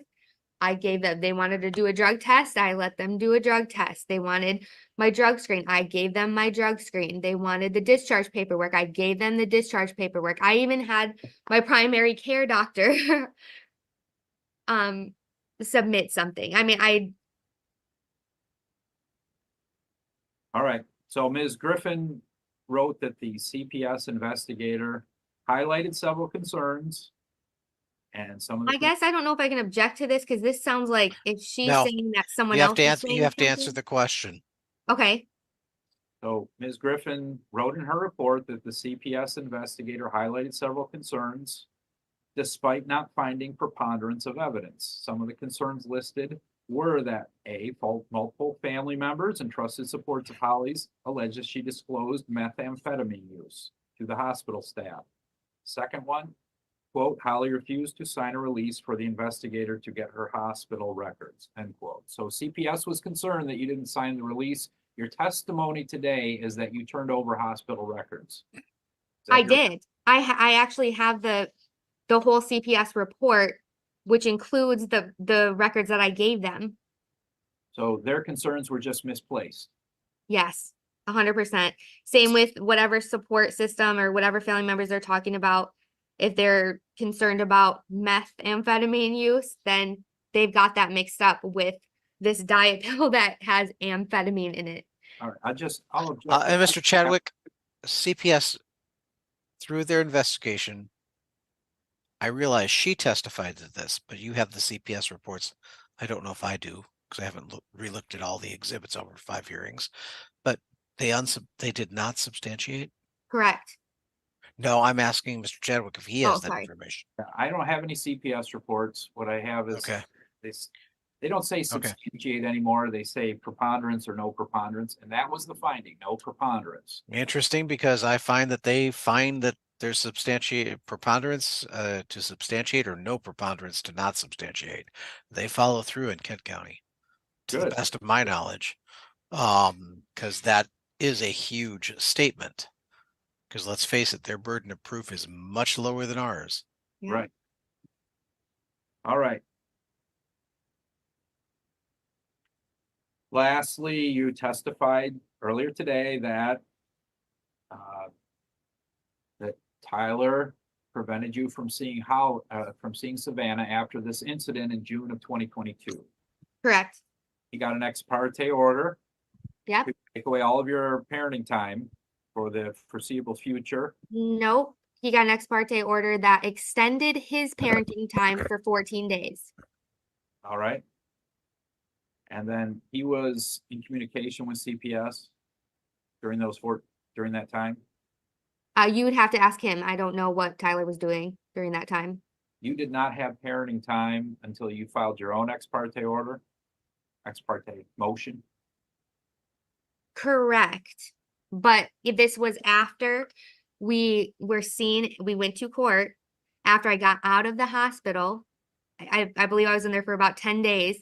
I got out, Unresponsive. scheduled to see Yeah. that we scheduled and saw in front of the judge. Right. And they revoked the ex parte order. Stop. I just asked All right, you I was going to say, yeah, just answer the question, ma'am. if you got parenting time only after you filed your ex parte motion. Your answer is Yeah, correct. okay. And But during that ex parte motion, ma'am, you were unable to take care of your daughter. No, I was able to take care of her. CPS had cleared me to take care of her. I thought you were in the hospital. So Tyler had an ex parte order that gave him extended parenting time for 14 days. I got out of the hospital before those 14 days had All come right. up. Then I apologize, Mr. Chadwick. Please proceed. I was I trying guess to confirm the timeline because it's gone back and forth. The other ex parte I think he's talking about is when I went and filed one. Ma'am, there's not a question before you. I was trying to clarify for my notes as I'm writing them to determine if you were incapacitated during that entire time. No. Because it's, like I said, it's gone back and forth. So I just wanted to clarify for my notes before we proceed. Mr. Chadwick, you may proceed. all right, thank you.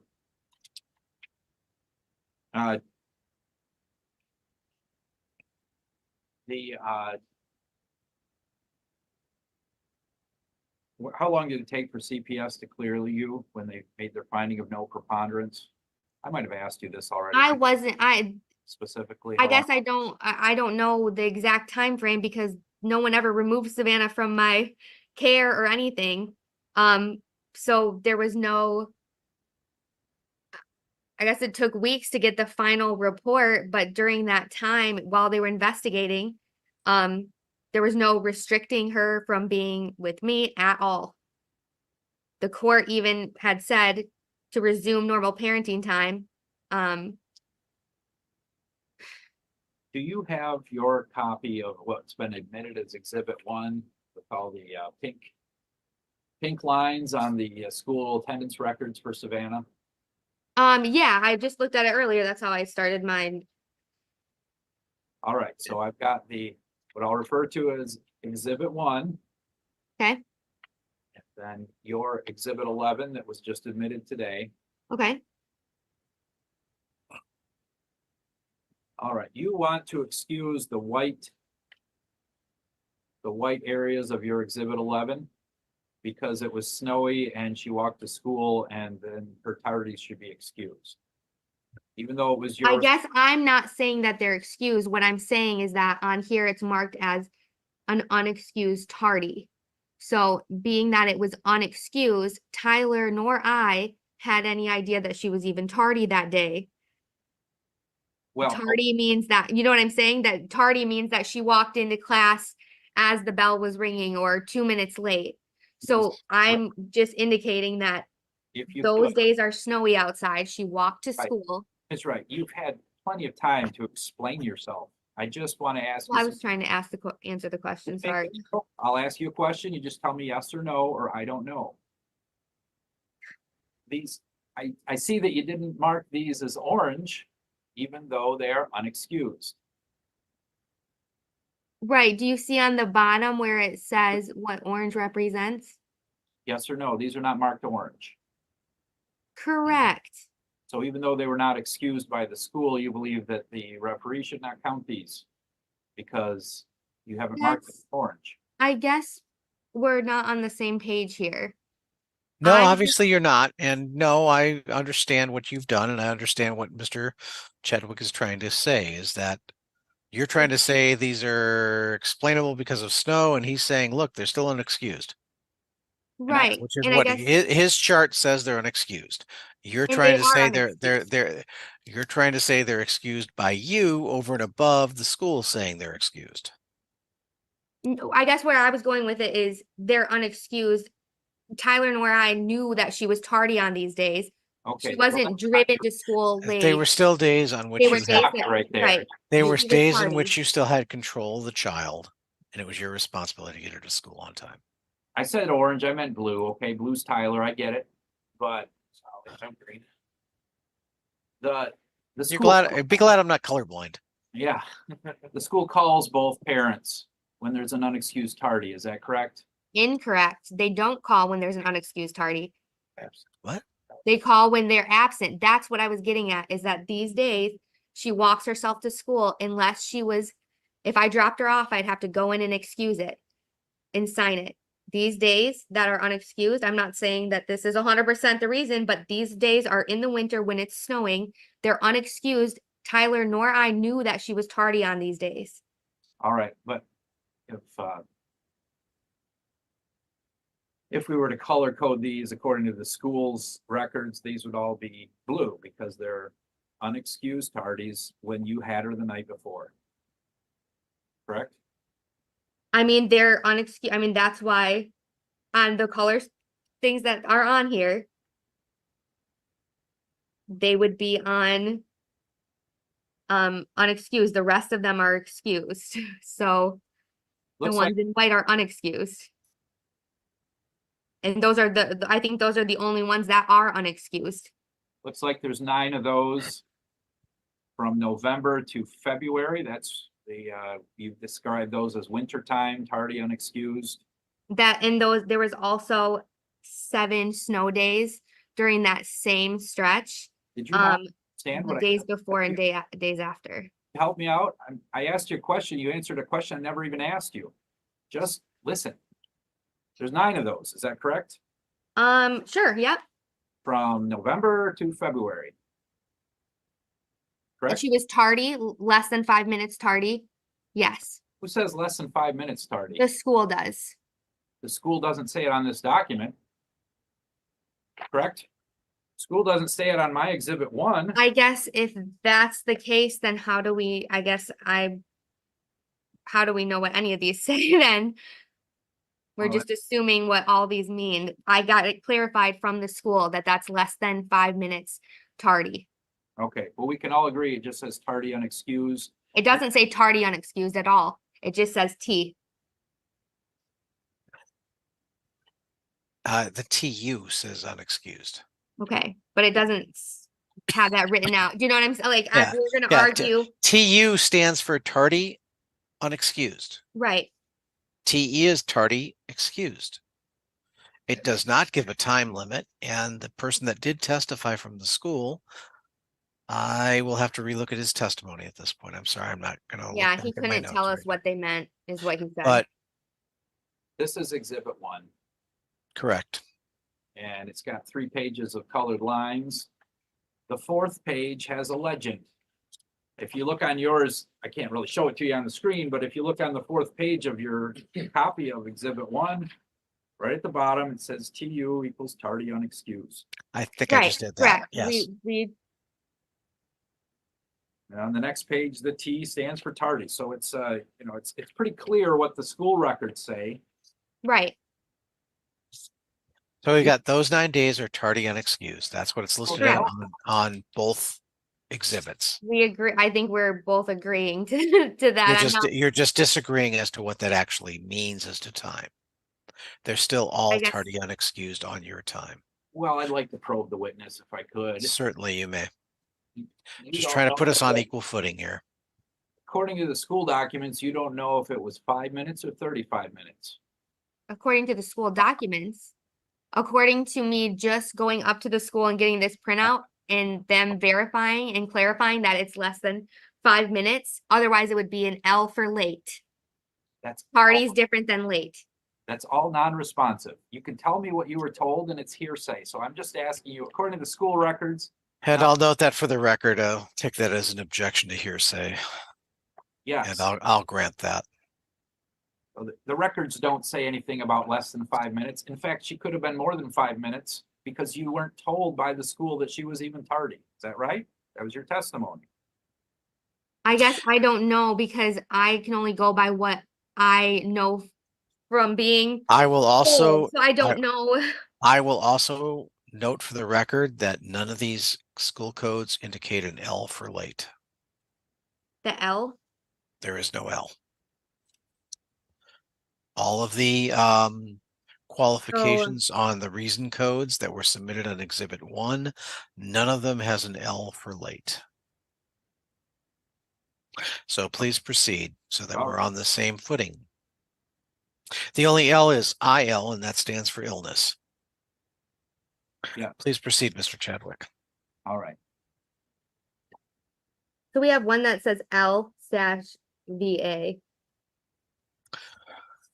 Which I'm is just- where? I'm just trying to clarify, 'cause- What's the date? 4/8 of 24. I'm just trying to, I mean. Oh, I that's was on the at that's on your school all exhibit that I have day. to, that's on your exhibit that you have to that I have to print out to look at because it's so small. All right, I have E excused, H homebound, N not scheduled, T tardy, U unexcused, AE administration unexcused, AT testing, AU absent unexcused, CV college visit, FN funeral, FT field trip, HB homebound, IL illness, IS in school suspension. There we go. MD medical, MS miscellaneous, NC no class today, OS is out of school suspension, PN is no contact, PT parent no reason, RG religious, SB school business, TE tardy excused, TU tardy unexcused, VA vacation, WD withdrawn, WX weather related. There are no other listings on the absence reason codes that were submitted under Exhibit 1, and I believe Right. there are no codes under your Exhibit 11, ma'am. Okay, I'm So I just don't looking know. at going off of what, I mean, I don't know where LL comes from, and I think if I remember correctly, L, the school person tried to testify to that, and he didn't know what it meant. right. Now that I'm looking at that, so I'll have to as I will always do, I will rewatch all this testimony before making a decision. No further questions. All right. Any further testimony, ma'am? Yep. So since we're back on this school log.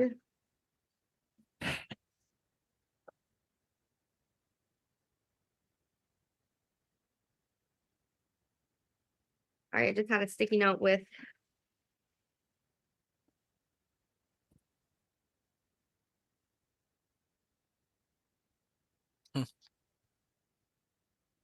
One that says snow days. It should be listed because they have weather as a excuse.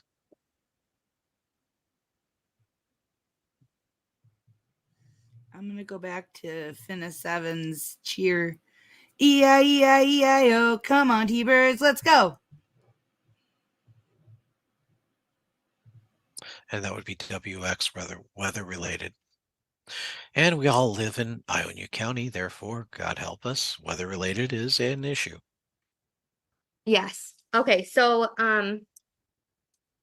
just again, go back to that school log. I'm not saying that that they were unexcused tardies. I'm not like saying they didn't happen, but I am saying that there's reason behind them. Which is with- what you've testified to, that you let her walk and it was a weather related incident. Right. And that's again why it's unexcused, because if had I gotten, I'd walked her in and signed, it would have been excused, opposed to her walking herself in, and us not even knowing that she's tardy. I will say, back since we were talking about this ex parte business, yeah,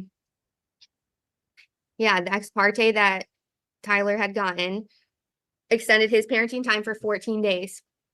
I got out of the hospital prior to those 14 days. We came to the court. I'm not sure what term they used, but they dismissed it. Like got rid of that ex parte. And we were to resume normal parenting time. Even after that, he chose on his own to not resume normal parenting time. Even after CPS said, yep, there's no reason to keep her away from Holly, resume normal parenting time. So this went on from the end of June until August 5th. That I was not allowed, because Tyler wouldn't allow it, to talk to her, to see her. No phone messages, no text messages. Vanna hid in a closet to text me, because he wasn't allowing her any contact with me at all. Every time that it was my parenting time, I would call the public safety, and they'd come out and do a civil standby, so that it was all recorded that, yep, I was trying, and nope, Tyler was not allowing it.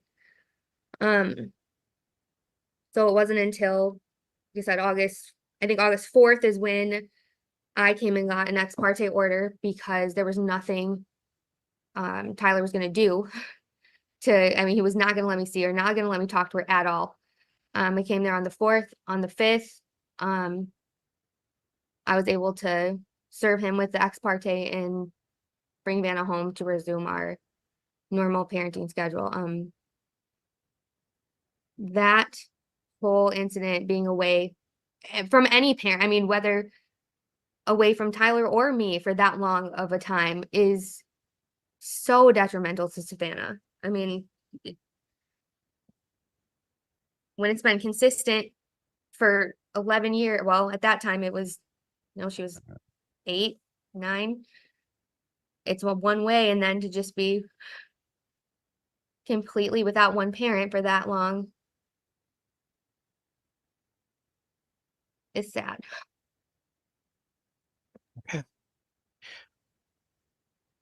I object. Any Part, the child's conversation with the mom wasn't there. Well, I was going to ask if, and I'll grant that objection, I'll note it. Any further witnesses, ma'am? I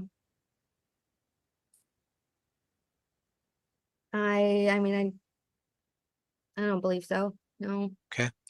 Closing statements, Mr. Chadwick. It's been a long journey, and it's an important one. We look at the motions that were filed, one in 2022, one in 2023. And the parties did have a solution worked out in, I believe it was late 2022, but it wasn't too long after that the father began seeing the problems that we've discussed and taken a lot of testimony on. The problems with the mom zoning out.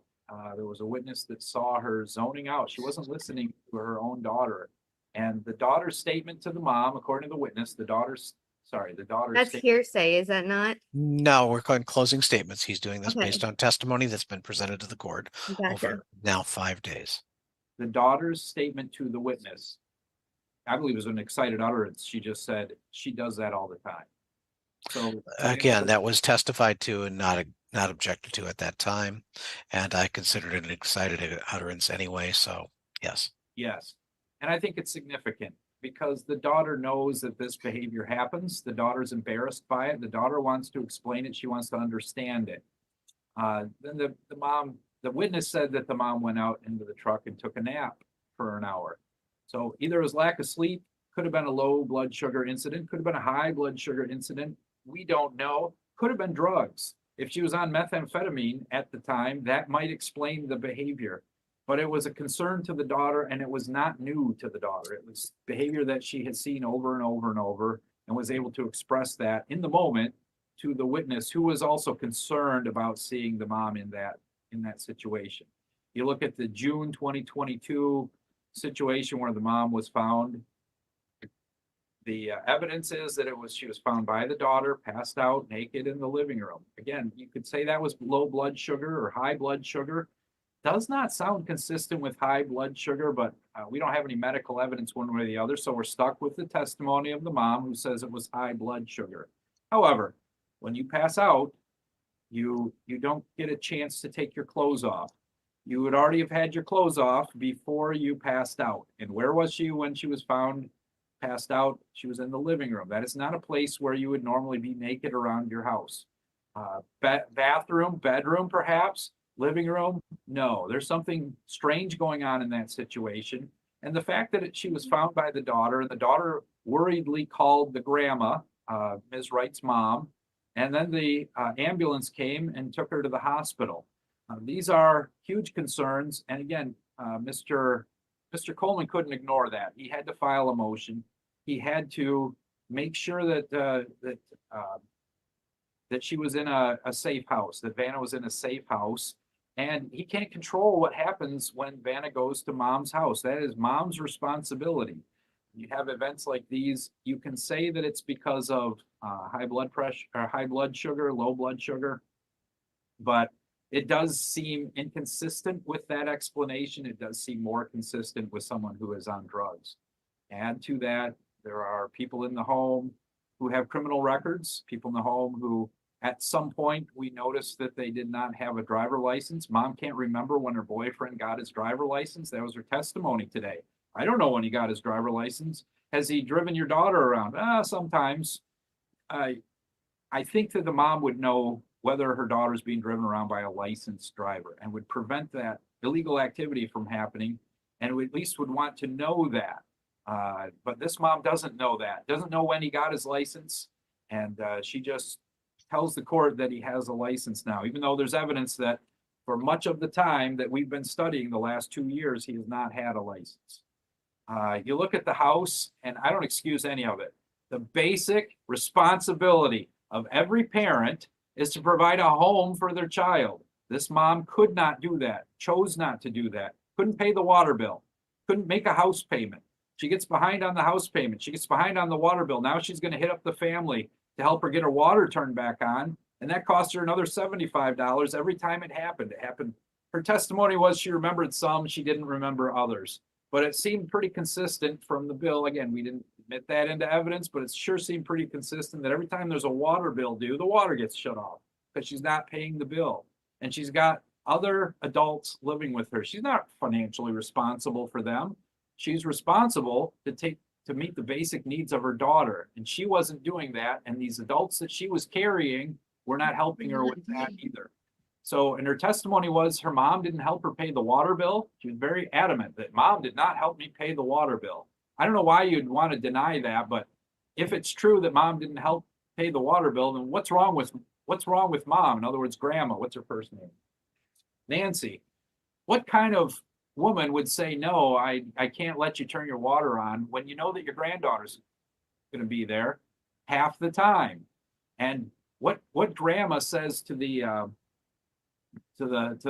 I didn't hear her say the normal things like you have to learn to pull yourself up by your bootstraps. You have to learn personal responsibility. It was, no, she doesn't ask me for money. I gave her $20. I've never given her more than $20. Okay, if we want to take you at your word, Ms. Wright, or Nancy Wright, yeah, if we want to take you at your word, Ms. Wright, we can, but why, if she's working and her husband's working, Mr. Wright, how come they were not helping Holly Wright financially so that the water was turned on, so they didn't have to take charity and live in a hotel for perhaps up to a week at a time? The testimony was contradicted by Tyler. He said it was a week at the longest period of time. Ms. Wright denied that.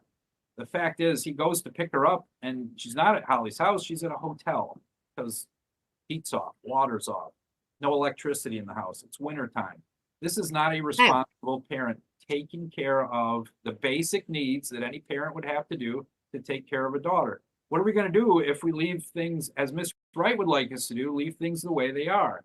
You think a year from now, any of this is going to change? Or are we going to have 4 more unpaid water bills and water shutoffs where we've got to pay money to get the water turned back on? Are we going to have more hotel stays?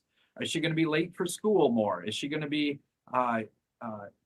unable to get any help? I understand Ms. Wright has a job and she's had 1 paycheck so far, but we have a 2-year track record where she has not been able to financially provide for her daughter. And it's one of the factors. It's a very important factor, factor C. And there is some child support that can be used, as the Court of Appeals has said, there's child support that can be used to remedy some of that.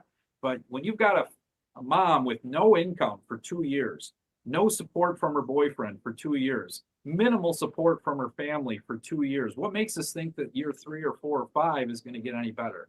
It's time for a change if we're just simply looking at math, objective facts, and Savannah's best interests. Last thing is the missing school. I mean, this should be a fairly easy call for any trier of fact. You've got so many tardies and absences where the child is not getting to school when she's with mom. She is getting to school when she was with dad. There's testimony that he gets her ready for school in plenty of time. They go to Big B Coffee on the way. They get a special drink. Yes, it's a high carb, high caffeine drink for the child and the dad, and that's what they enjoy. And then she gets to school in plenty of time. We do not have the same level of yellow that we do with pink with this document. It's simply not, it's night and day. So how are we doing this child any favors by saying we'll just continue doing this for another year, for another 2 years, another 3 years? Isn't it a simple, easy call just to say when she's with dad the night before, she gets to school on time, when she's with mom the night before, she gets to school late often, or doesn't even make it to school? And there's a lot of absences that are unexcused. There's a lot of tardies that are unexcused. Whether you're told, whether a parent is told that by the school or not, it's still the parent's responsibility to get your child to school on time. Every parent knows when the bell rings, when all the other kids are already in class, and your child's the last one there, she's late, she's missed something, she doesn't know what, whether it's 5 minutes or 15 minutes, if it was only 5 minutes, it would be a very easy fix. You just get her going to school 5-10 minutes earlier and you got no problem, but that didn't happen. So we're here making excuses saying it's not such a bad problem when you've got so many of these. I mean, we're looking at dozens of absences and tardies throughout a school year when mom has her the night before. It makes sense to say that mom should have the parenting time every other weekend and dad should have the parenting time during the week. It makes sense to say, as the front of the court investigator recommended, that the mom does not have overnights on the weekends, that she has non-overnight weekend parenting time on alternating weekends. Because what are we trying to do? We're trying to keep the child safe from the criminal element in the mom's home, safe from the lack of resources in the mom's home. And someday perhaps she'll get her Social Security disability, but right now she's not getting done the basic things that she needs. So what we would ask is that the court adopt the recommendation of the friend of the court investigator. Thank you. Thank you, Mr. Chadwick. Ma'am, your closing statement. Hello? So after hearing everything that that they've had to say, and witnesses that have no merit accuse and allege that they've seen me sleeping in my car, there's nothing that shows that. Savannah, yeah, she is used to me looking around the building because my eyes are bad when I am searching for something, or when I am moving my eyes around. It's to move the floaters from one side to the other so I can see what's going on.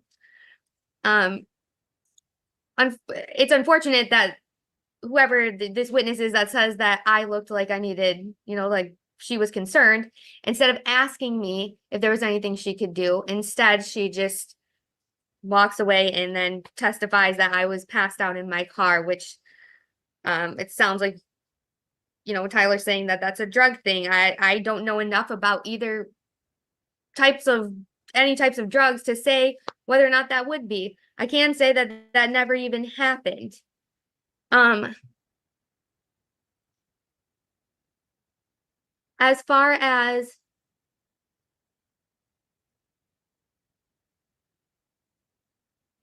her being with one of us rather than the other for school, it sounds like they're trying to say that it's better to miss a full day of school than it is to walk in a minute or two late.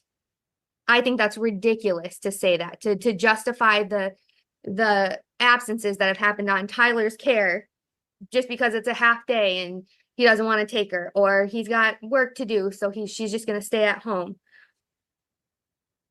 If that's really what they're saying, that missing a whole day of school, I think there was 9 of them on this past year, and when she was with Tyler, and the only ones with me were when she was sick. I mean, you can see that right there. I mean, clearly, her school work didn't suffer from any of that. I mean, her report card states that if she was truant, they would have sent a truant a letter saying that she was truant. She was excessively late. We would have heard from the school saying that she was excessively late.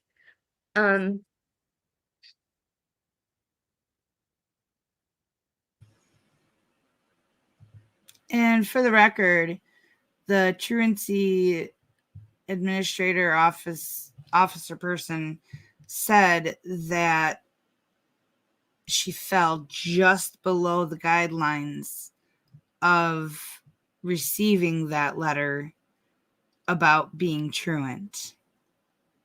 So she was very close to getting the letter that she's saying, well, if she was truant, we'd have gotten a letter.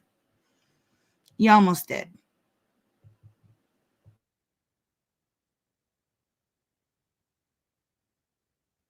As far as being able to provide for my daughter, yes, I had, with this disability, waiting on this, it's tough. But luckily, I had a 403B. I had a retirement fund that I could pop in and pull from. So I didn't go without money. I didn't go without a home. I didn't go without the necessities that we needed to live. I was able to do it. I was able to get through, and I have been able to, and I still am able to. I've been able to do that throughout this whole thing. If I needed help, luckily my family was there to help. If I wasn't able to do it on my own, which a lot of times I am able to do that.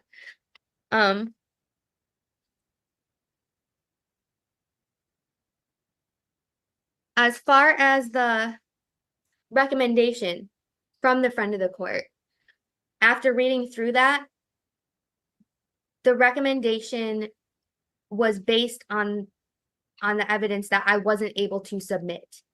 I, with my eyes being bad, need help navigating through a computer. I didn't have the resources. Wasn't able to get that to them in the allotted time. So here we are. It will even say in there, if there's because of Tyler saying I have no home and I'm homeless and my house was taken away and auctioned off, that is why they didn't want to do overnights at my house, presuming that I didn't have a home.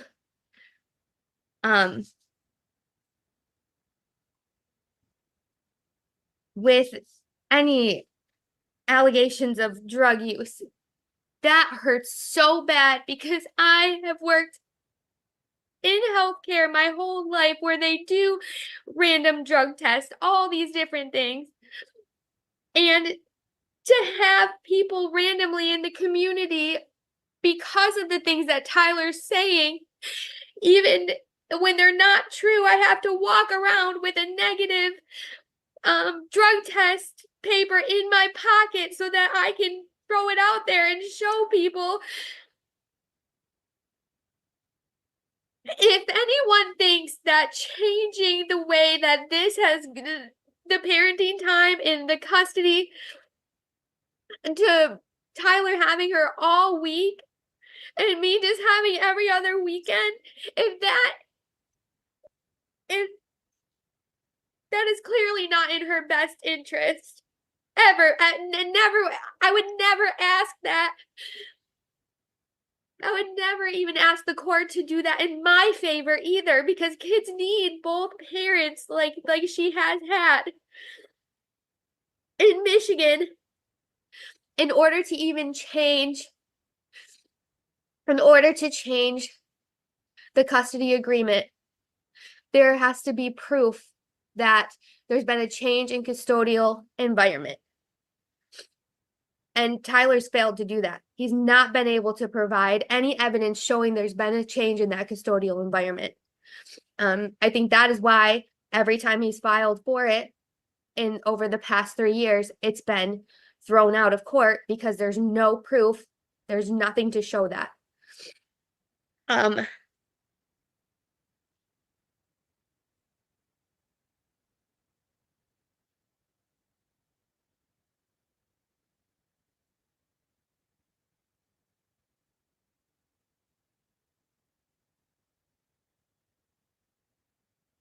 Sorry, I'm just checking to make sure I've got my. It's okay. At least you're moving. I can tell you're not frozen.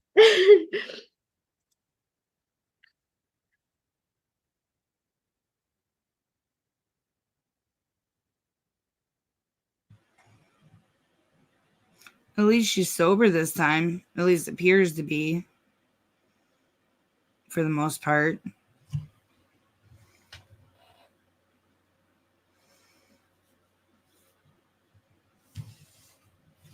The only change of circumstance that I think makes sense in this case is the fact that Vanna's gotten older. And here at my house and under my care, I have accommodated that. When she was a baby, she had a crib. She had bottles. She, had tummy time. When she was a toddler, she moved into a toddler bed, had a sippy cup. When she was in elementary school, as she got older, she has a twin size bed, and she's got more independence.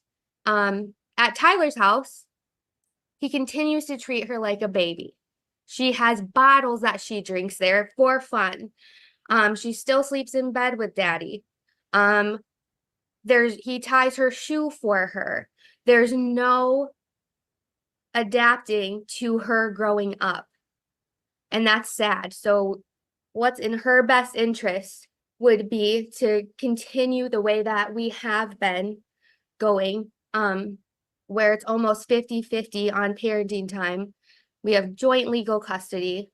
And I have the sole physical, since it seems to have worked for the last 11 years. And Tyler can't prove that there has been a change in custodial environment at all. I think that's okay. All righty, ladies and gentlemen, I believe my clerk has a date for you of I buried it. September 10th at 11 a.m. If everyone's available, I will try and make sure this opinion is done at that point. I will be rewatching all 5 days of hearing. We need to have a Zoom hearing to listen to your opinion. Well, if you want to hear what I say, I mean, most people don't want to hear what I have to say, but I think in this case you might want to. So yeah, it'll be a Zoom. I won't make you come into court. There's no reason to do it in person. I actually one time had only the 2 attorneys show up for my opinion. The clients didn't want to be there. That was a weird one. 18 years. That's only happened once. But, I'm willing to accommodate, but 11 o'clock by Zoom. And again, I'll issue the opinion.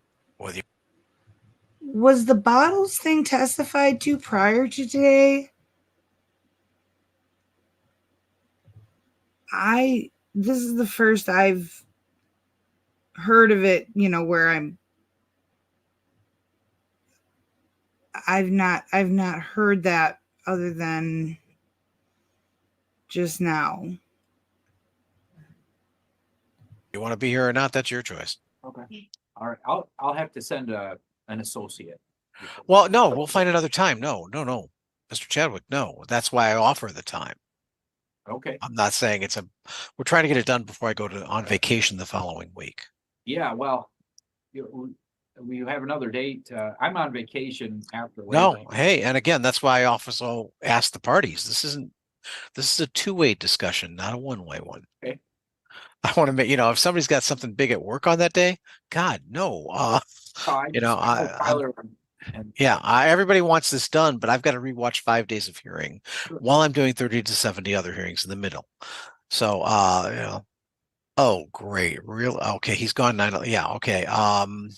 nobody takes vacations in September, but my family, we homeschooled our kids. We always love that time. We got the whole lake to ourselves. I was going to say that is actually the best time to go. We love it. Yeah. Yeah. From Labor Day till the 13th, Okay. So, okay. Rebecca, it's going to have to be the end of September then, because I can't watch all these hearings, go on vacation and come back and give an opinion. My mind is not that sharp. I have the memory of a gnat and the attention span of a squirrel. So what I try to do is watch the 5 days of hearing within at least a week and a half of when I issue the opinion. I want it fresh. I want it all together.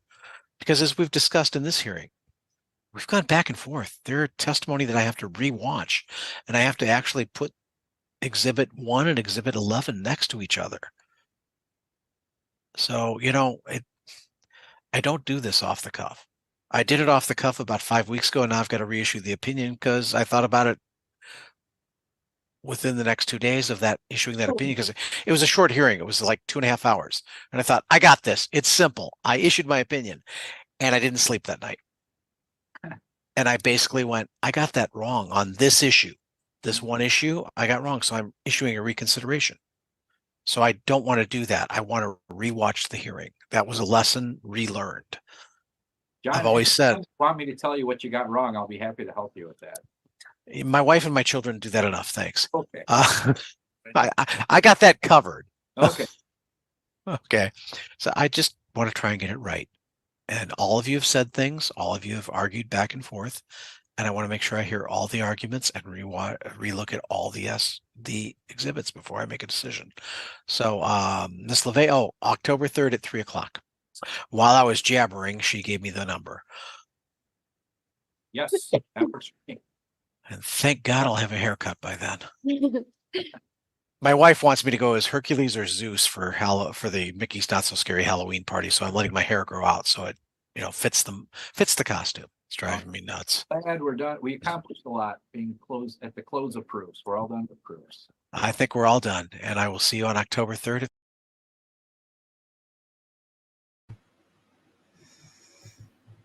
So there you have it. October 3rd, we will get our final hearing. Yay! And then that'll be the conclusion of that very long, very painful FTC. Yeah, we've seen almost all, if not all, of the hearings here on this channel. A lot of help from people in court with putting that together. Yeah, I really hope Dad gets primary custody, at least. I don't think Mom should be completely removed from the child's life, but I think until Mom gets her stuff together, Mom's contact should be minimal. Something like every other weekend, what they're proposing to do. Because Mom needs to get her stuff together. It's not safe and it's not fair. Right, yeah, it will. It'll take a whole month to reset. Yeah, I know. No, I don't know. I don't know about good job part.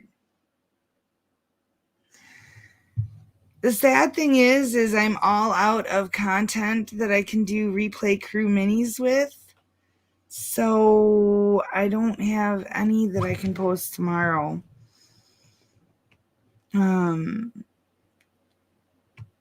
So it'll just we'll have to go back to waiting for the live stream to get content. Maybe I'll have to stream during the day to end up with content to replay Crew Mini.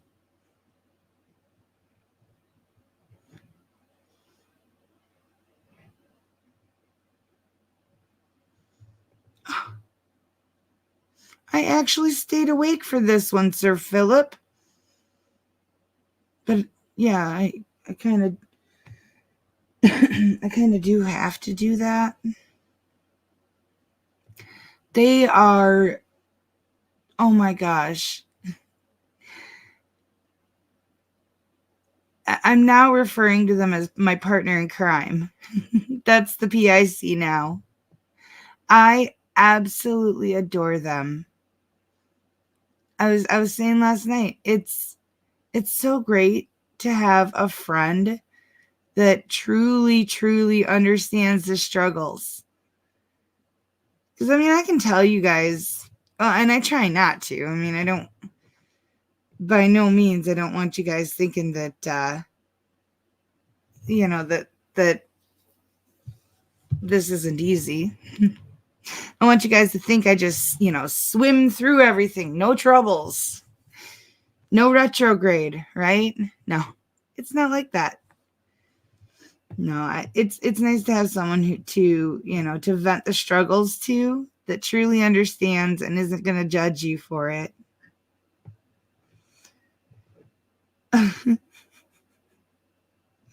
Yay, day shift. I'll see what I can do. No promises. No promises. The answer is yes, sir. You clearly don't know me.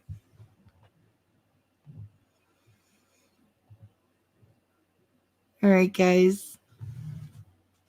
I love you guys all so much. It's been great. It's been a lot of fun. The cats have been just something else today.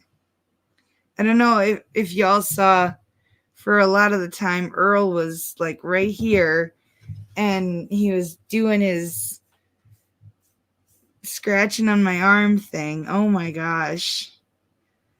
Thank you so much for coming, Inanna.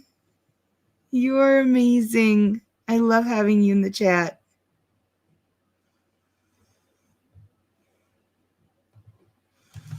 All right, guys. Be safe, be well, sleep sweet, and much love.